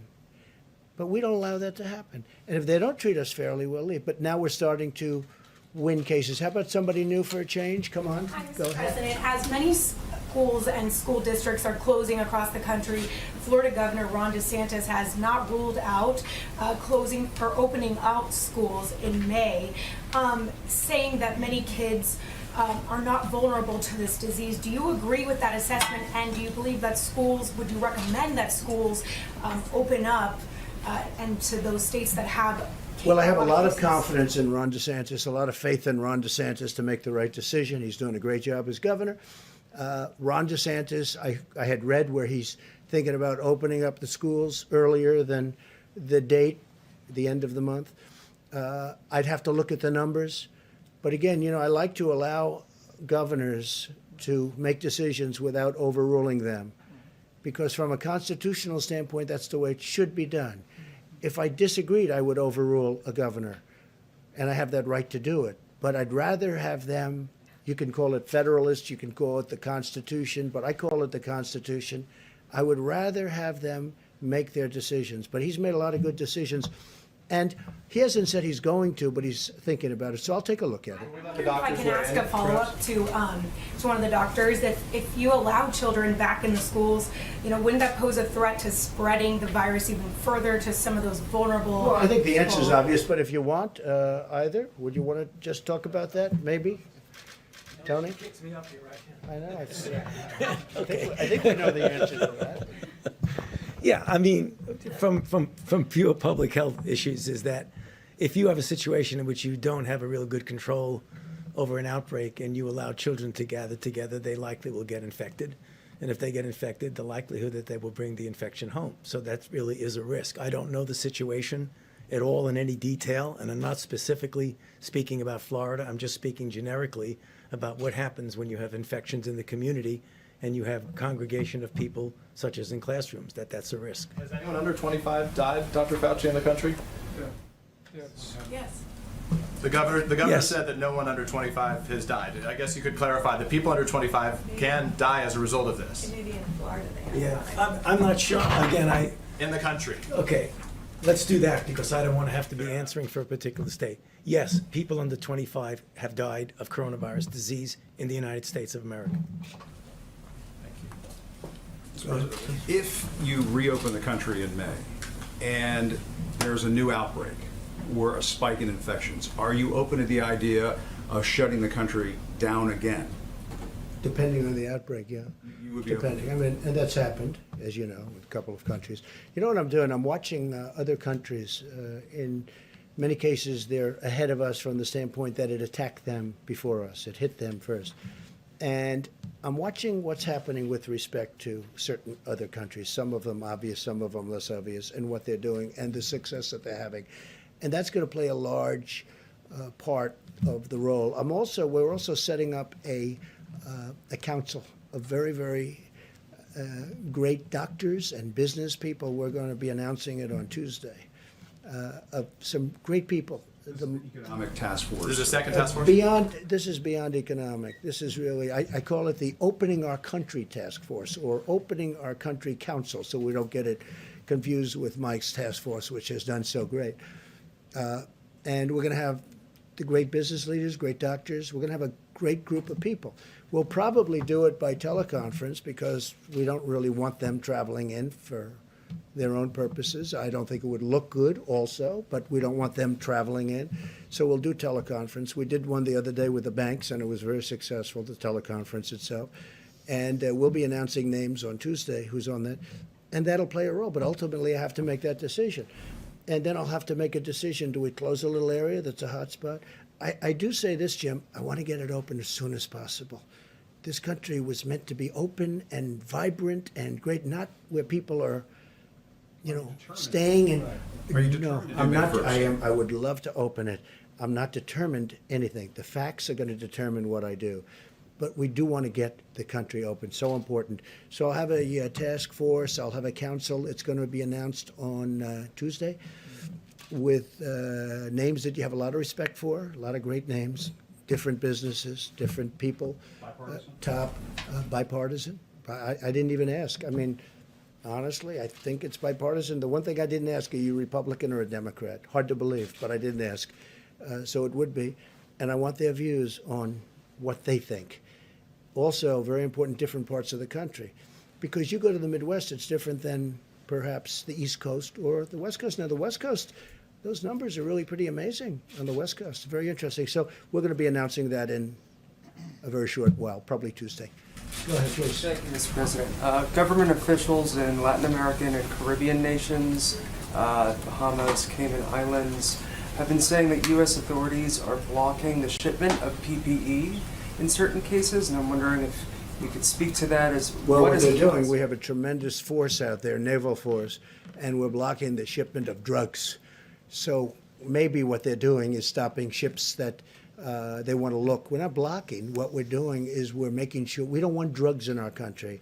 And especially with the over 160 miles of wall, it's getting very hard to get through the border. They used to drive right through the border like they owned it. And in a certain way, they did. They could drive right. They had human trafficking. They had, all of a sudden, they have a powerful wall up. And they're not driving through that wall. That wall is tough. And it's also loaded up with equipment, cameras and sensors and everything you can think of. On top of that, we have drones flying back and forth over it. So it's a very powerful barrier between Mexico and the United States. A lot of people, though, what they're doing now is they're trying to come in through the waterways, whether it's the Gulf or the ocean itself. And what we're doing is we're being very tough, and we're being tough because of drugs and also human trafficking. And remember, the human trafficking is mostly females. It's mostly females. It's horrible, and what we're seeing is horrible. But you have we have a human trafficking problem worldwide, the likes of which, you think of it as an ancient thing. It's not ancient. It's bigger now than it's ever been before over the last 10 years because of the Internet. The Internet made human trafficking to the extent that it is now, which is massive. The Internet made it so big. So we have a big naval force that's stopping. So maybe when you mention that, maybe their ships are getting caught. But we are stopping a lot of ships, and we're finding a lot of drugs. Yeah, please. Thank you, sir. On the additional money for small I business. meant you, but that's okay. Go ahead. We'll do this. Sorry. Go ahead. On the additional money for small business, apparently Treasury Secretary Mnuchin speaking with the Democrats in Congress. Yeah. Are you allowing? Are you talking about the new? The new $250 billion. $250. Are you willing to give into the Democratic demands for additional money for hospitals, states, and cities in that interim round of? I'd rather have that be in phase 4.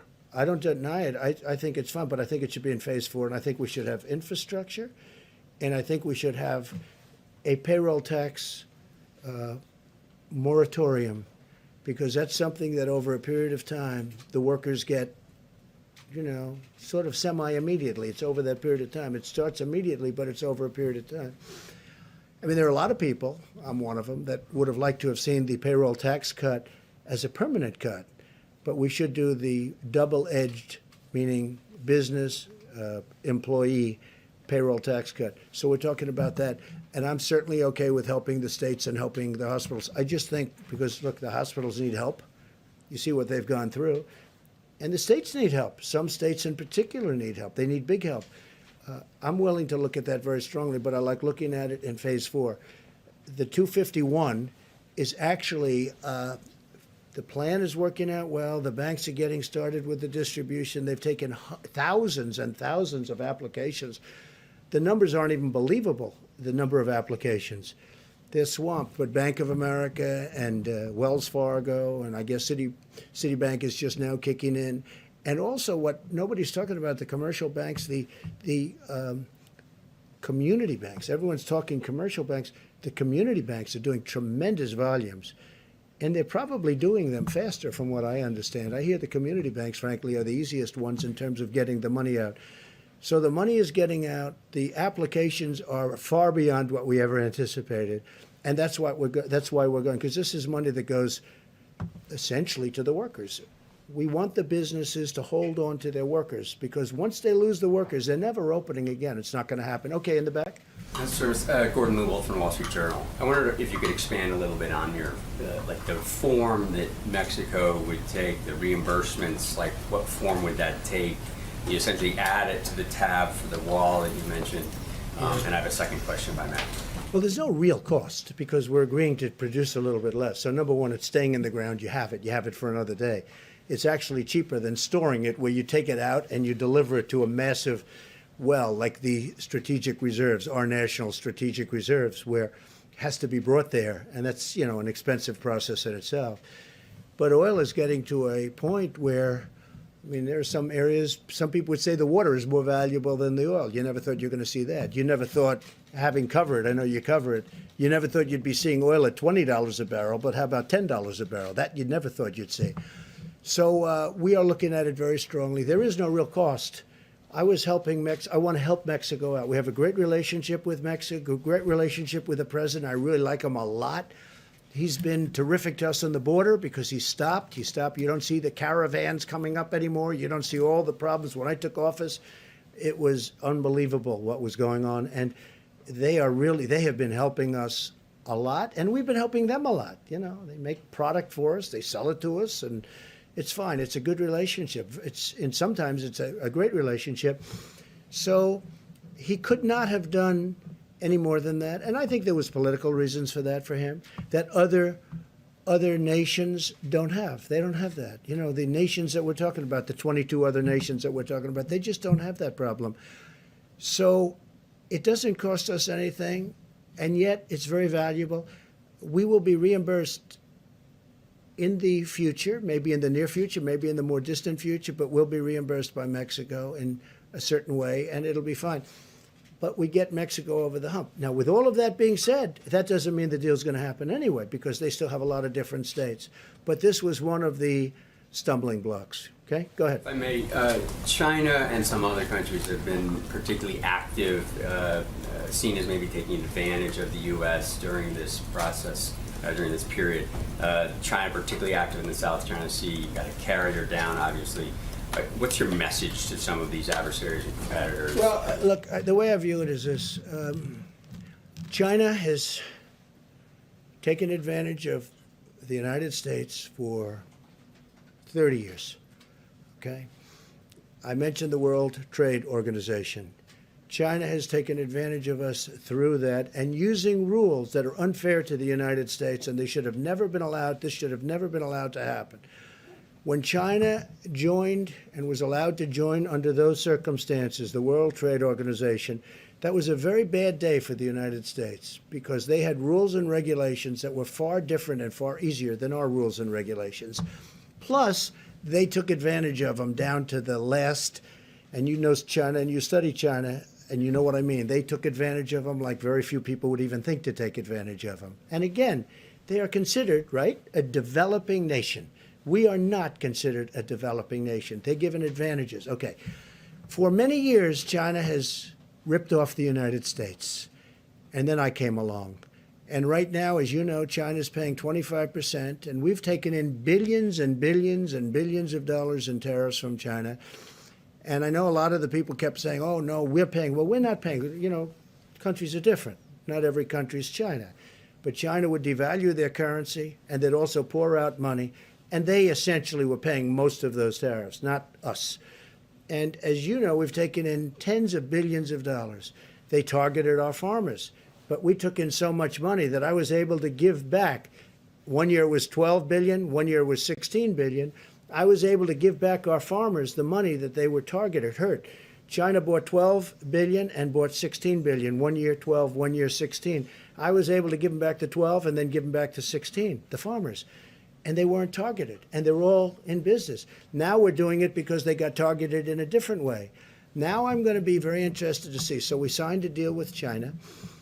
And under that deal, they're supposed to buy substantially in excess of $200 billion from us. That's not only farm product, it's manufacturing product, it's lots of different things. They're going to buy a lot.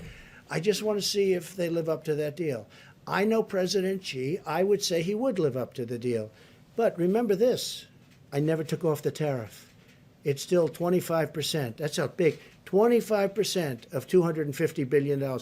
So for the first time, and you saw also, now again, I'm going before the virus hit, because that's sort of like, let's start all over again. Okay, I can't tell you that yet because that chapter hasn't been written yet. But go up a few weeks ago, the deficit with the United States and China was coming way down. Nobody's seen that. Nobody's ever seen that before. But the deficit has come way down. So now we start a new chapter. And I can only tell you, if a smart person is standing where I'm standing, we're going to do very well with China. Okay? And I think I have to also say this. I think our relationship and having the relationship I have with China is a good thing. But for the first time, we're benefiting instead of being the sucker that that got taken advantage for years. Nobody. I said to China, how did this ever happen? I got to know him very well. I said to him, representatives of China at the top level, you know who I'm talking about.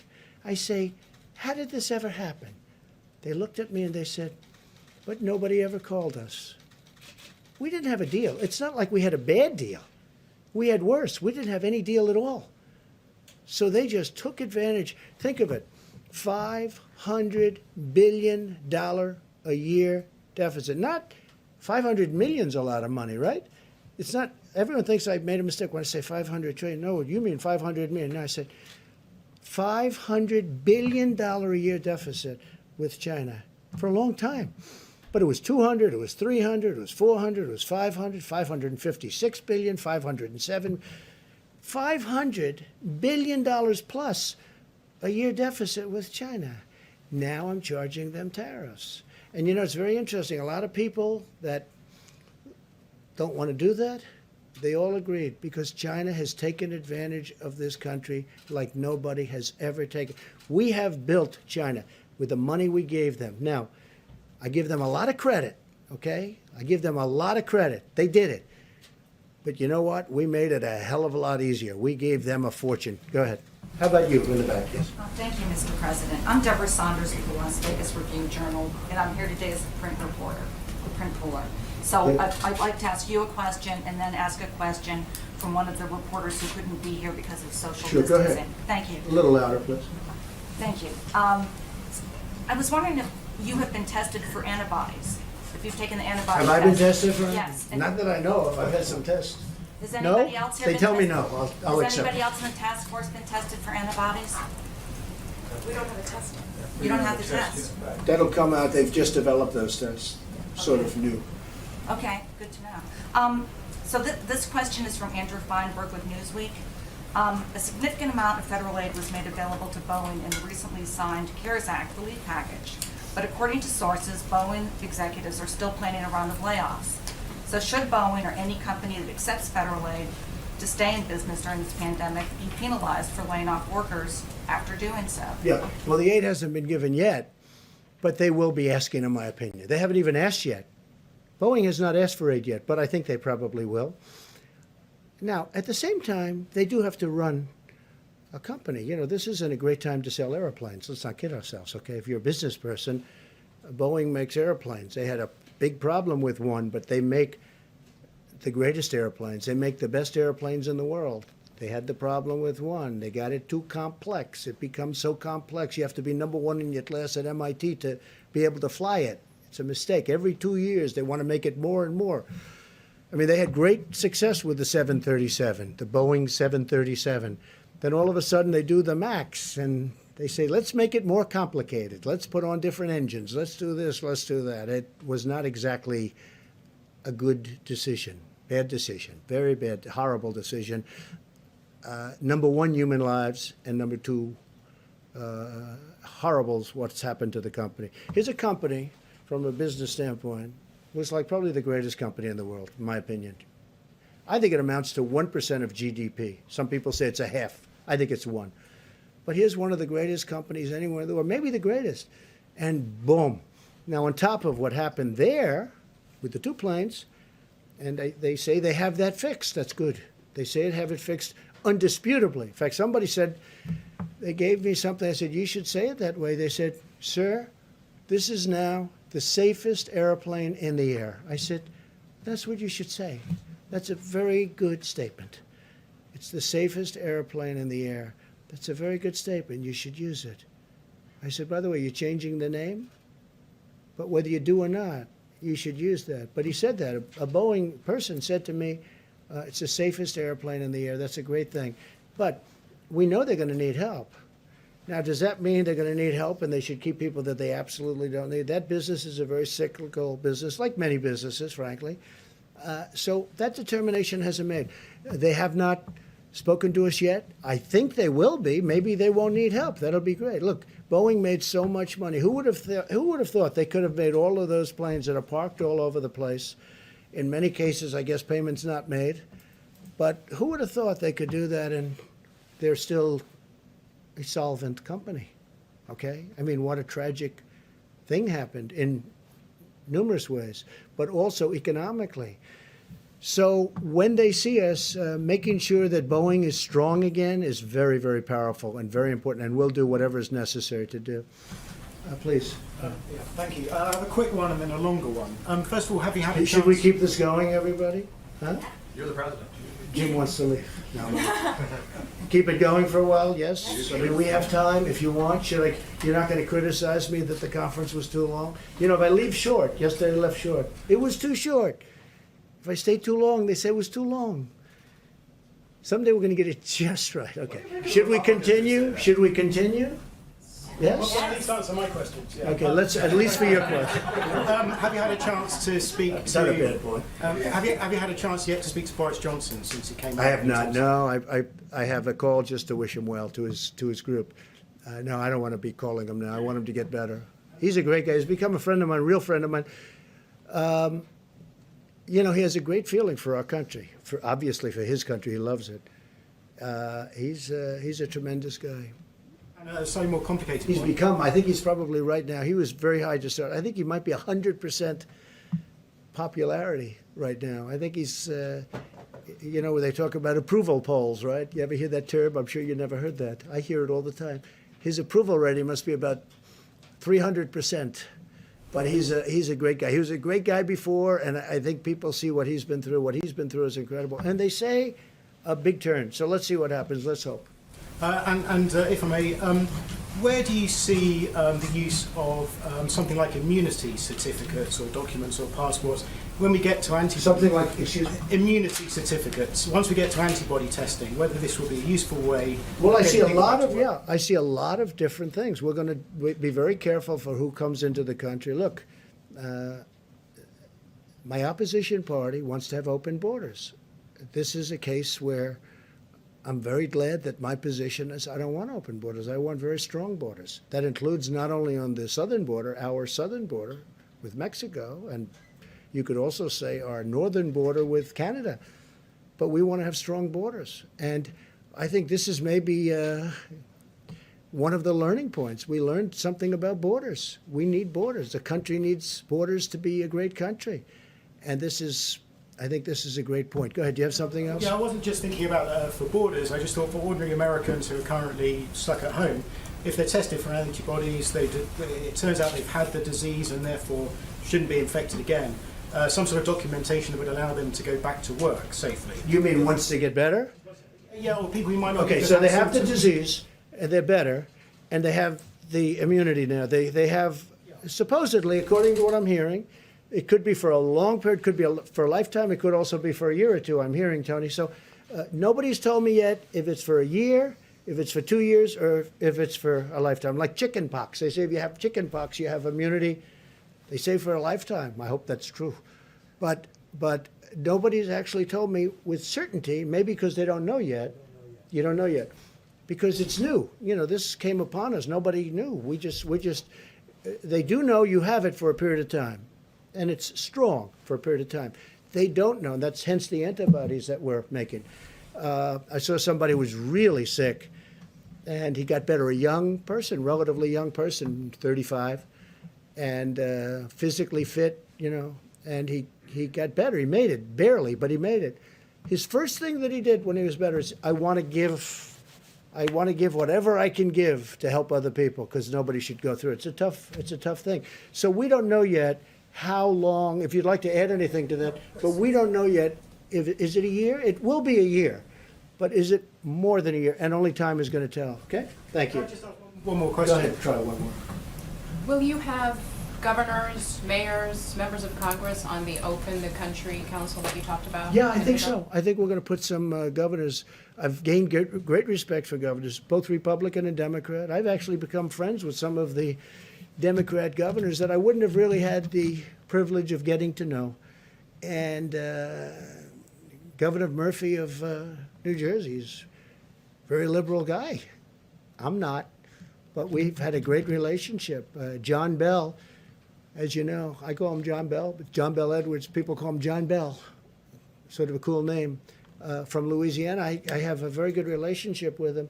Gavin Newsom, honestly, I think we've fight on every. Hey, we're fighting right now. I want automobiles to be made cheaper and safer and stronger, but you save $3,000-4,000 per auto, and environmentally equal, or better maybe. And we're fighting on that. We're fighting a lot of different things. We fight on the border. He wants open borders. I want people to come into our country illegally. But I've gotten very friendly with Gavin Newsom. He's done a very good job here. I think I've gotten very friendly. I mean, he's been, I think, sort of a friend of mine for a long time. Don't get to see him much, but Governor Cuomo of New York, we talk all the time. I told you, I spoke to him literally the last call just before walking in here. I've really developed a lot of good friendships with the governors, and including the governors. I think Mike DeWine, Republican, but I think he's done a great job in Ohio. So yeah, I want to put on both parties. I want to have some governors. I'm not going to have all of the governors, but I'd like to put some representative governors on the council. Yes, I would like to do that. Any to serve? Yes. I have. I've asked a couple of them. They've all said yes. So far, everyone said yes. I think everybody would like to be on that council. That's a very important council. I'll go ahead in the back. You haven't gone yet? Thank you, Mr. President. 2 questions, if I may. Do you have a message to those pastors who are still planning to have Easter services, defying the public health guidelines? Well, so you're going to have to say it louder. To those what? To those pastors who are still planning to have Easter services in person. Pastors who Oh, are the pastors. I defying didn't the- understand your word. Okay. You have a very nice voice, but it's a little bit low, and you're far back. I've had talks with the pastors, and most of the pastors agree. And it's a very complex subject, let's face it, for the obvious reasons. I don't have to go into it. Most of the pastors agree that they are better off doing what they're doing, which is distancing. They feel that let's get this over with, and they want to get back to church so badly. I mean, can you imagine we have Easter Sunday, and I'm going to be watching Pastor Robert Jeffress, who's been a great guy. Did I tell you? He's been a great guy, and I'm going to be watching on a laptop. Now, a laptop is not the same as being in his church or being in another church. It's not. No matter what you say, you don't get to say, oh, isn't it wonderful? But I've done this for 3 weeks, and they've had tremendous, I let people know who it is. They've had the biggest audiences they've ever had. They have millions of people now watching, and people are really liking what they're hearing. So I'm going to be with, on Easter, Pastor, I don't even know if he knows it yet, but he will soon. I think he will in about 2 minutes. Pastor Robert Jeffress. And he's a terrific guy, a terrific man. I've gotten to know him very well. He's a man of great compassion. He loves our country. And I'm going to be with him on Easter, meaning I'm going to be with him watching on a laptop. Doesn't sound good, but it's one of those things. It cannot be church. I'm not going to get into it. It cannot be church. Most pastors and most people of faith, people that we listen to and respect and admire. Franklin Graham is a person I have great respect for. Most people will, and who's done an incredible job in New York on Central Park, where they put up Samaritan's Purse. He's done an incredible job. The son of the late, great Billy Graham. His family is incredible. He's incredible. Franklin Graham, the job he's doing he loves to do it. He has such a passion, and that's why he's so good at it. He does it with incredible love. And he will tell you, we're all saying we've got to get our country cured. I know there are some pastors and ministers and others that want to get together. And I have great respect for them. 2 of them I know. But I would say first, I'm a Christian, heal our country. Let's get healed before we do this. And if there's time to do that, we'll do it for hopefully the rest of our lives. Please. Thank you. The Mercy and the Comfort seem to be underutilized at the Yeah. moment in Yeah. Los Angeles and New York. Is there any consideration either to sending the medical units into the cities to help Yes. the hospitals there, or to moving the hospital ships? So the Mercy and the Comfort were sent when projections were much higher. And I say, Tony backed it up. Deborah made the statement. They said, you're not going to need these many rooms. But we wanted to be prepared. I mean, you know, we had the ship. They did an incredible job. With the Comfort was supposed to be in maintenance for a period of 4 weeks, and they had it done in 3.5, 4 days. And it came up. And so we had it there. If there was a disaster from the standpoint of you needed all of the, now, I tell you, the Javits Center, Andrew will tell you, we were ready to go. It's incredible the job they did. But they're using less beds. This is a good thing, not a bad thing. They're using less beds. Now, Javits has been pretty busy over the last couple of days, and the death numbers are horrific. But you go back now, and you're finding they're going to start to come down very substantially, just based on the fact that the bed usage, the number of beds are much, much less, much, much less. So the Mercy and the Comfort were there in case they needed them. Los Angeles, where you have the one, and New York, where you have the other. They just don't. Fortunately, we haven't hit numbers where they would have been used. They're always going to be sort of overflow because they're on the edges. You know, they're not as convenient as certain places. But the people were ready, willing, and able. They were ready to go. They were going to do a great job. But fortunately, we don't need, just like we didn't need as many ventilators. When they were asking in New York for 40,000 ventilators, I had experts, these people, I listened to them. They said, you'll never need that many. And they were right. And New York now has its, and I dealt really well with Mayor de Blasio. We got him a lot of ventilators. We got Andrew a lot of ventilators. But we never felt you needed the numbers that you were talking about, and we were right on that. Now, with all of that being said, we have a lot of ventilators ready to go. We have almost 10,000 in the stockpile. That 10,000 can move rapidly. We can be within 24 hours almost anywhere. And hopefully we're not going to have to be, but it's really, this has been a great military operation. It hasn't all been military because we're dealing with great companies. We have companies that are making masks, and we're all set up on the mask too. I just told you we have an order coming in soon, 500 million masks, 500 million. We have companies, you know the story with GM or 3M, also GM, but 3M is doing a great job. I spoke to the CEO the other day. We settled it out. We had a dispute with them, and it's now all settled. And I think they're trying to show the country something, maybe me, but the country something. So we've done, you know, I think, and not me, I'm not talking about this country, our country, the people that are doing it, Army Corps of Engineers, FEMA, these people sitting right here, people that we have in the back that are watching every word that we're saying, they've done a fantastic job. They really have done a fantastic job. Please. Thank you, Mr. President. I wanted to ask you a question about testing. You've mentioned the impossibility of testing the entire American public. So has what do we have? The Surgeon General. Hold on. What do we have? 350 million people? You're going to do 300? That's not what I'm getting at. What I'm getting at is priorities. And Dr. Birx has mentioned how there have been priorities in certain regional parts of the country.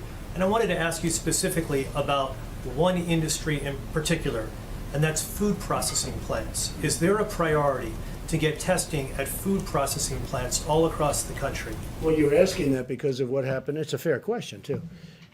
What happened in Denver? Because in Denver, I've never seen. I said, what's going on? We're looking at this graph where everything's looking beautiful and it's coming down, and then you got this one spike. I said, what happened in Denver? And many people, very quickly. And by the way, they were on it like so fast you wouldn't believe it. They knew every aspect. They had people going, not only testing, who did you see, where were you, how many people did you meet, were you out to dinner in somebody else's home, where were you, where did this number of people come from, they are totally on it. Now this just happened. I just saw it this morning. I'm looking at everything smooth, going down, topping out. Then you have this one spike in Denver. It's like, where did this come from?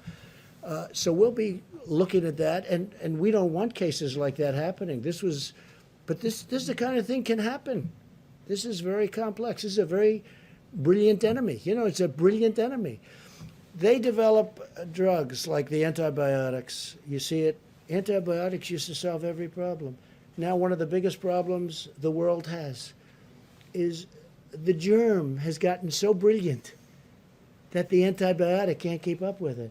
And they're constantly trying to come up with a new. People go to a hospital and they go for a heart operation. That's no problem, but they end up dying from problems. You know the problems I'm talking about. There's a whole genius to it. We're fighting, not only is it hidden, but it's very smart, okay? It's invisible, and it's hidden, but it's very smart. And you see that in a case like Denver. But, I think we're doing well, and they're on Denver like you wouldn't believe. I came in this morning, it was a flurry. I said, what's going on? They said, Denver. I said, what happened at Denver? Because Denver was doing pretty well.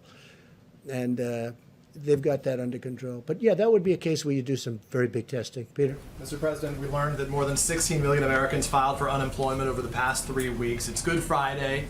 It's payday. We are seeing troubling, paralyzing lines at food banks around the country. What do you say to those Americans in need right this moment? Number one, I love them. Number two, we're working really hard. It wasn't their fault what happened. Sometimes they don't do a good job and they lose their job. That's one thing. This is a case where we take the strongest economy in the history of the world, which is what we had. More people working in the United States, Peter, than ever before.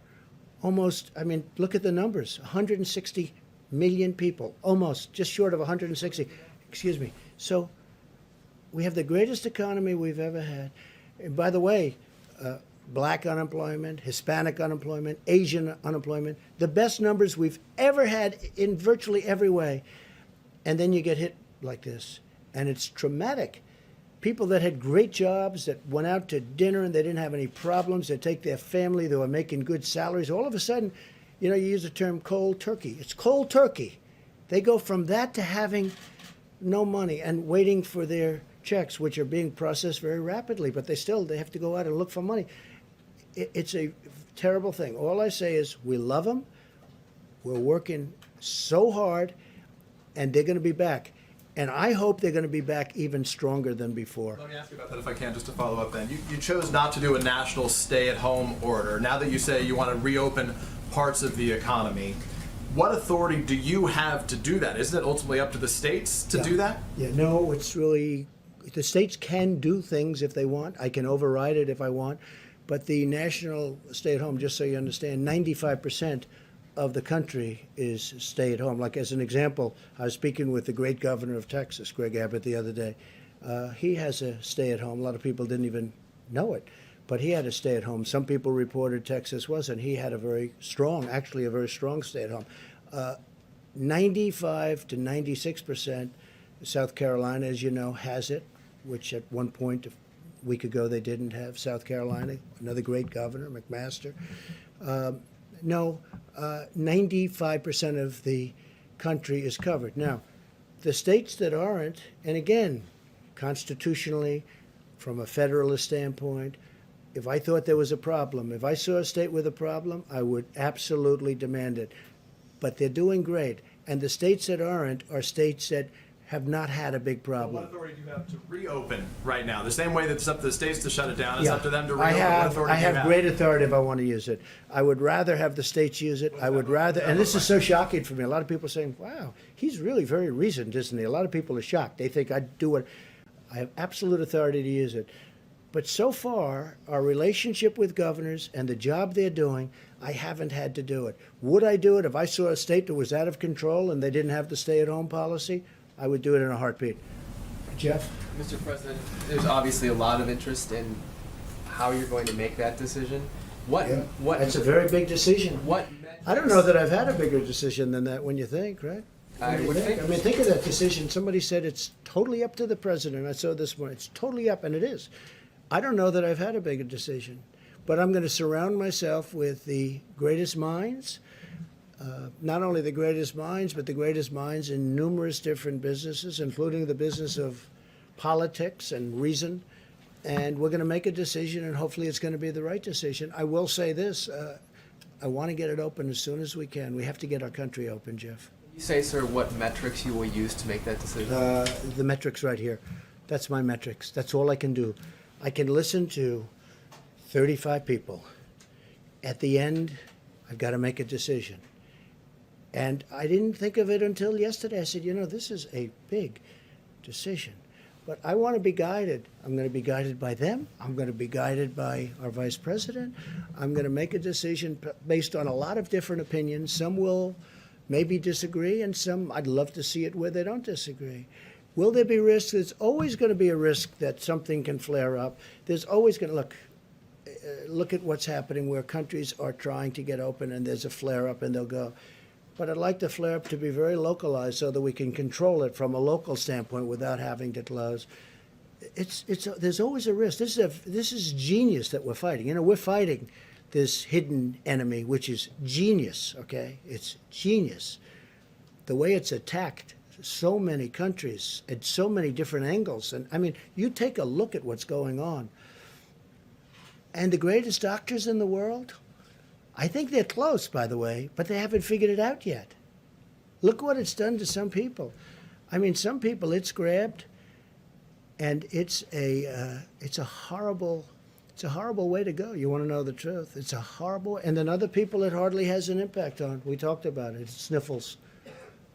It's less. They don't even know they had anything. And some people.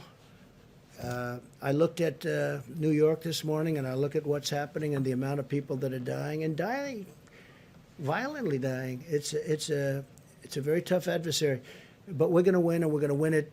We're going to win it very decisively. I'm going to have to make a decision, and I only hope to God that it's the right decision. But I would say, without question, it's the biggest decision I've ever had to make. Follow-up for the doctors, if I may, for Dr. Fauci and Dr. Birx. The models, as I understand them, are based on social distancing continuing through May. Is that correct? And if you were to open the economy on May 1st or sometime during that month, would that impact the models in terms of the deaths that you expect? Want to answer that?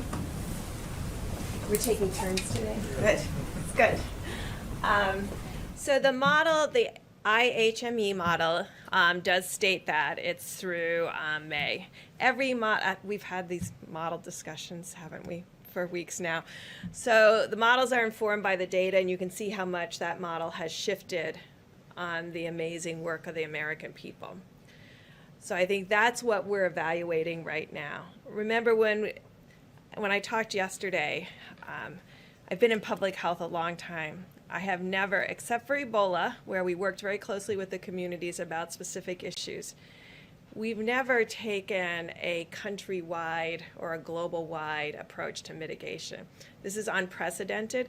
I will tell you there is nothing in the literature about specifically what to expect, and I think that's why the models continue to modify themselves based on what actually has happened with social distancing and hand washing and all of the pieces that the American people are doing, the decreasing, the closing of the bars, the closing of the restaurants, no communal eating. That was thought to be a very big issue in many of the other cultures that went through this virus. So the models continue to evolve based on the impact. And so therefore it makes it very difficult to interpret each component of social distancing and which ones are absolutely critical. Now there's a way to do that in multivariate analysis potentially. Now I want everyone to understand there are states that are testing. There are states that are doing contact tracing. So I mean, I think sometimes we get, we look at what New York is doing and Detroit, and we forget that there's a Utah and a New Mexico and a North and South Dakota and a whole series of states that have been doing testing and contact tracing and have been testing at rates higher than that per capita rate that we all have discussed. So we're looking at that. What did they do? Where are the most vulnerabilities? Where are the outbreaks most likely to occur? And that's why I've been talking about nursing homes, because we do believe that there's a relationship between age and seriousness of disease. Not to say that there can't be young people with serious disease, but proportionally, it's a smaller piece with serious disease.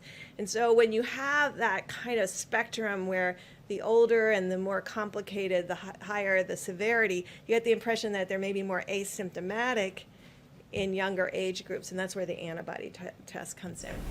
So when you put all these pieces together, you're trying to understand where would be the first signals.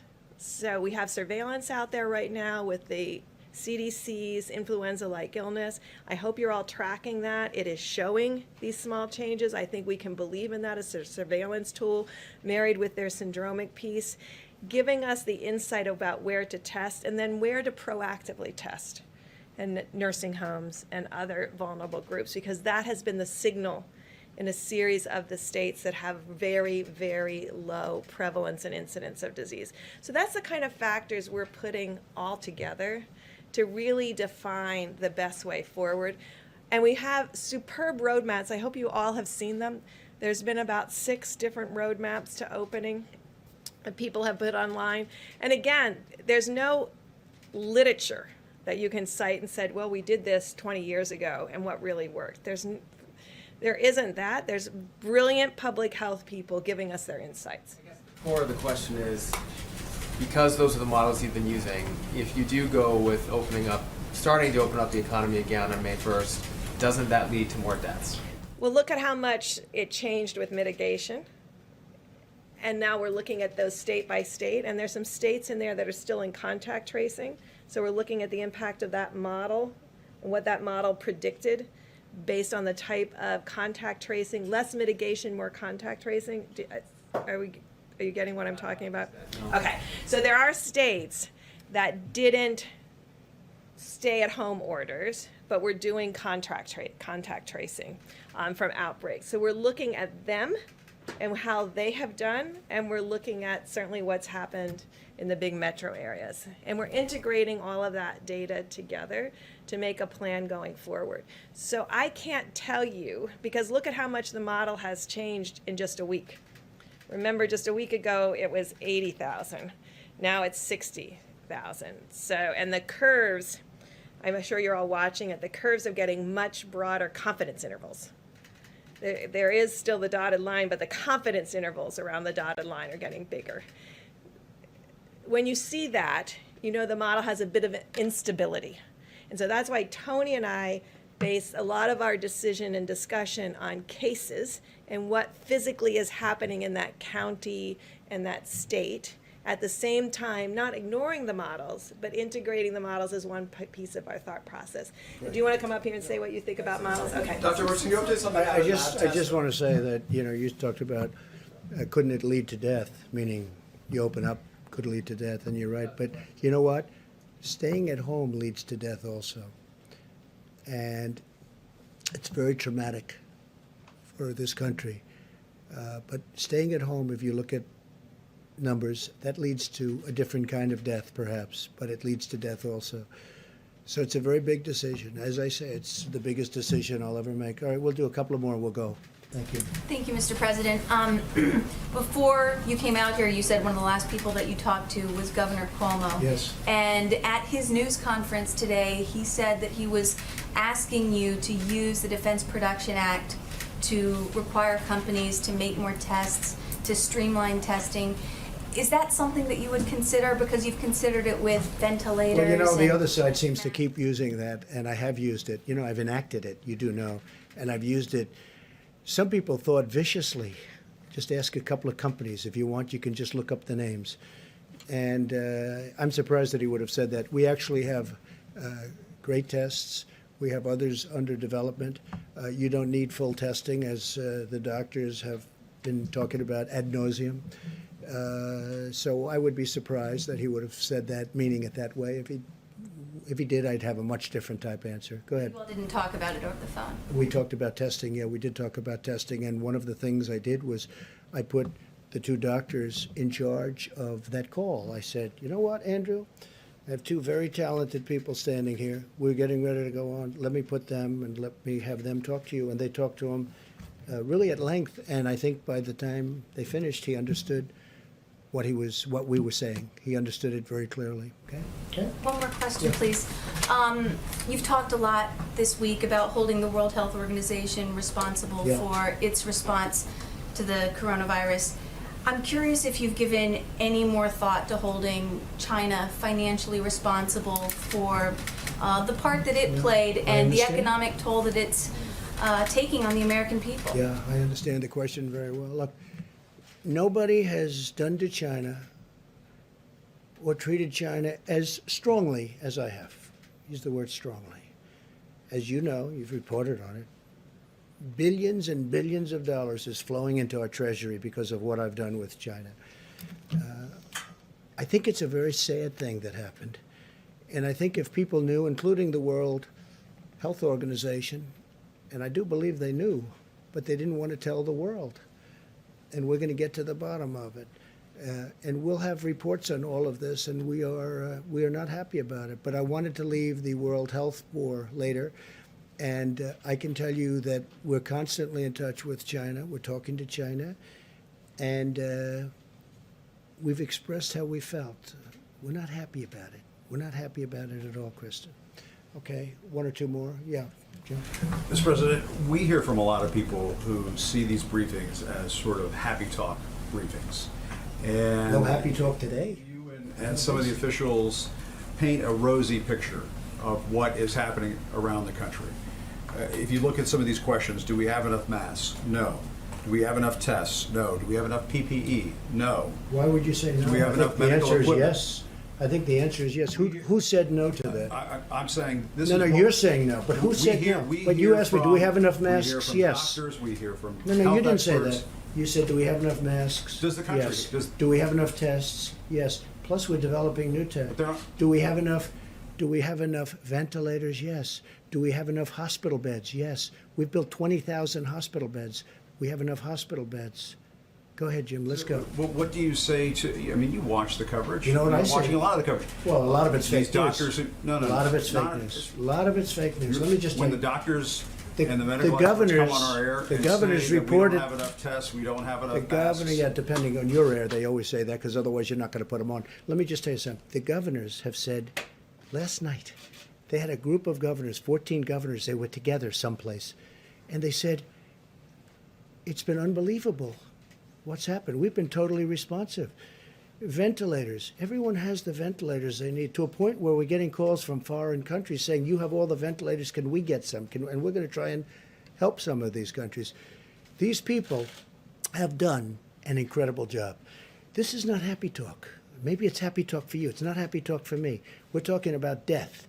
We're talking about the greatest economy in the world. One day I have to close it off.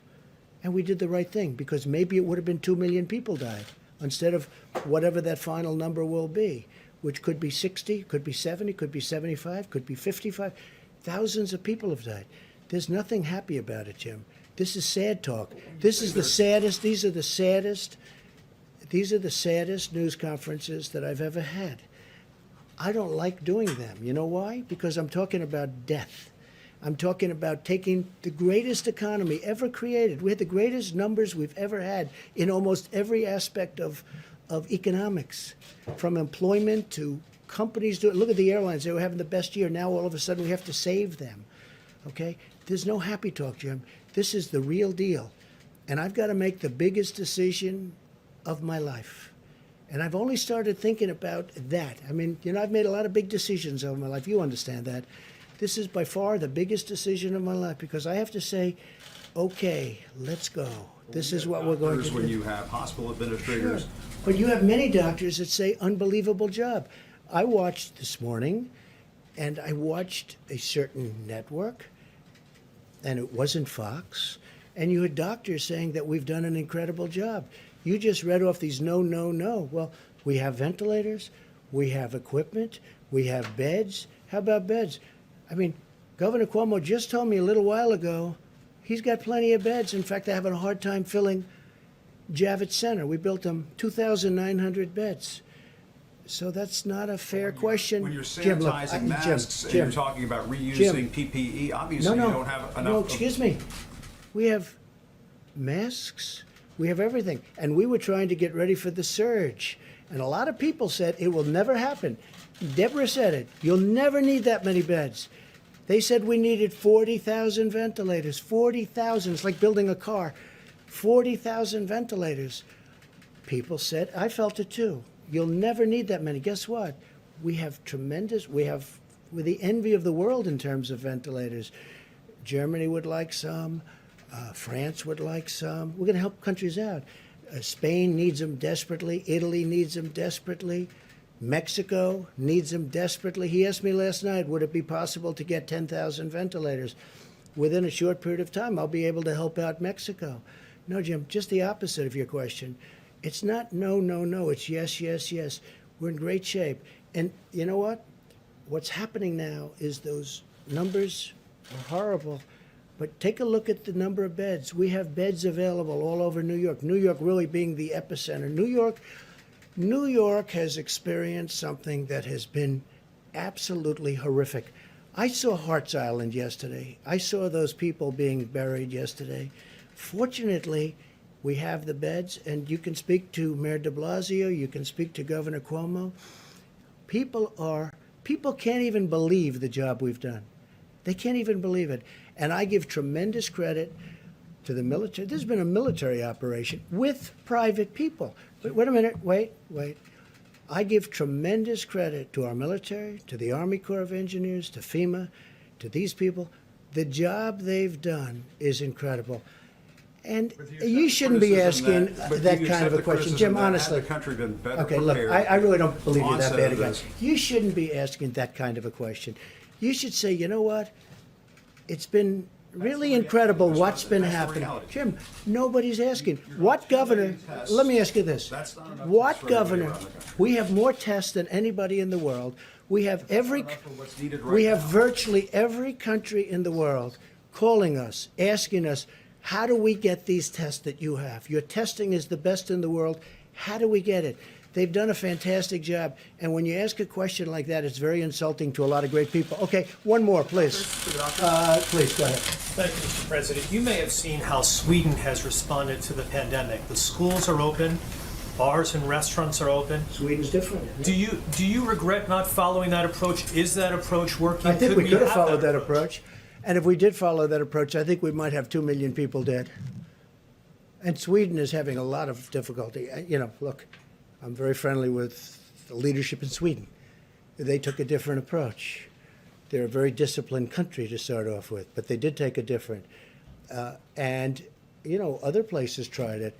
UK tried it. The herd approach, okay? Herd. And they tried it. And you saw what happened in UK. It set them back a lot of time. It's been, they're having a tough time. Other countries have tried it. And Sweden is suffering greatly. Sweden's suffering greatly. If we did the herd, if we went with the herd, as they say, we would have had potentially, you see the charts. Nobody knows. Nobody will ever know, fortunately, because we're going to be substantially less than the minimum. I certainly hope, unless something happens that would be tragic. So they had a minimum number. If one of the reasons we're so far below that number is because nobody thought the American people could be so disciplined. Nobody thought it was possible. And I guess when they watched us up here every day and they watched other people and they listened to their representatives and governors, nobody thought that the American people could be so disciplined. They've been unbelievable. And because of that, so you have a minimum number of 100,000, and then you had the 2.2 number that if we did nothing, if we did just kept working, everybody go to work, people would be dropping dead on the subways. No. If we would have lost 1 million people, take the 2.2 million and cut it in half. Cut it in more than half. Make it 1 million people, okay? Now take that number and cut it in half. Make it 500,000 people. That's if we did nothing, right? It's unacceptable. It's too many people. So we spent more money on stimulus? Who cares by comparison?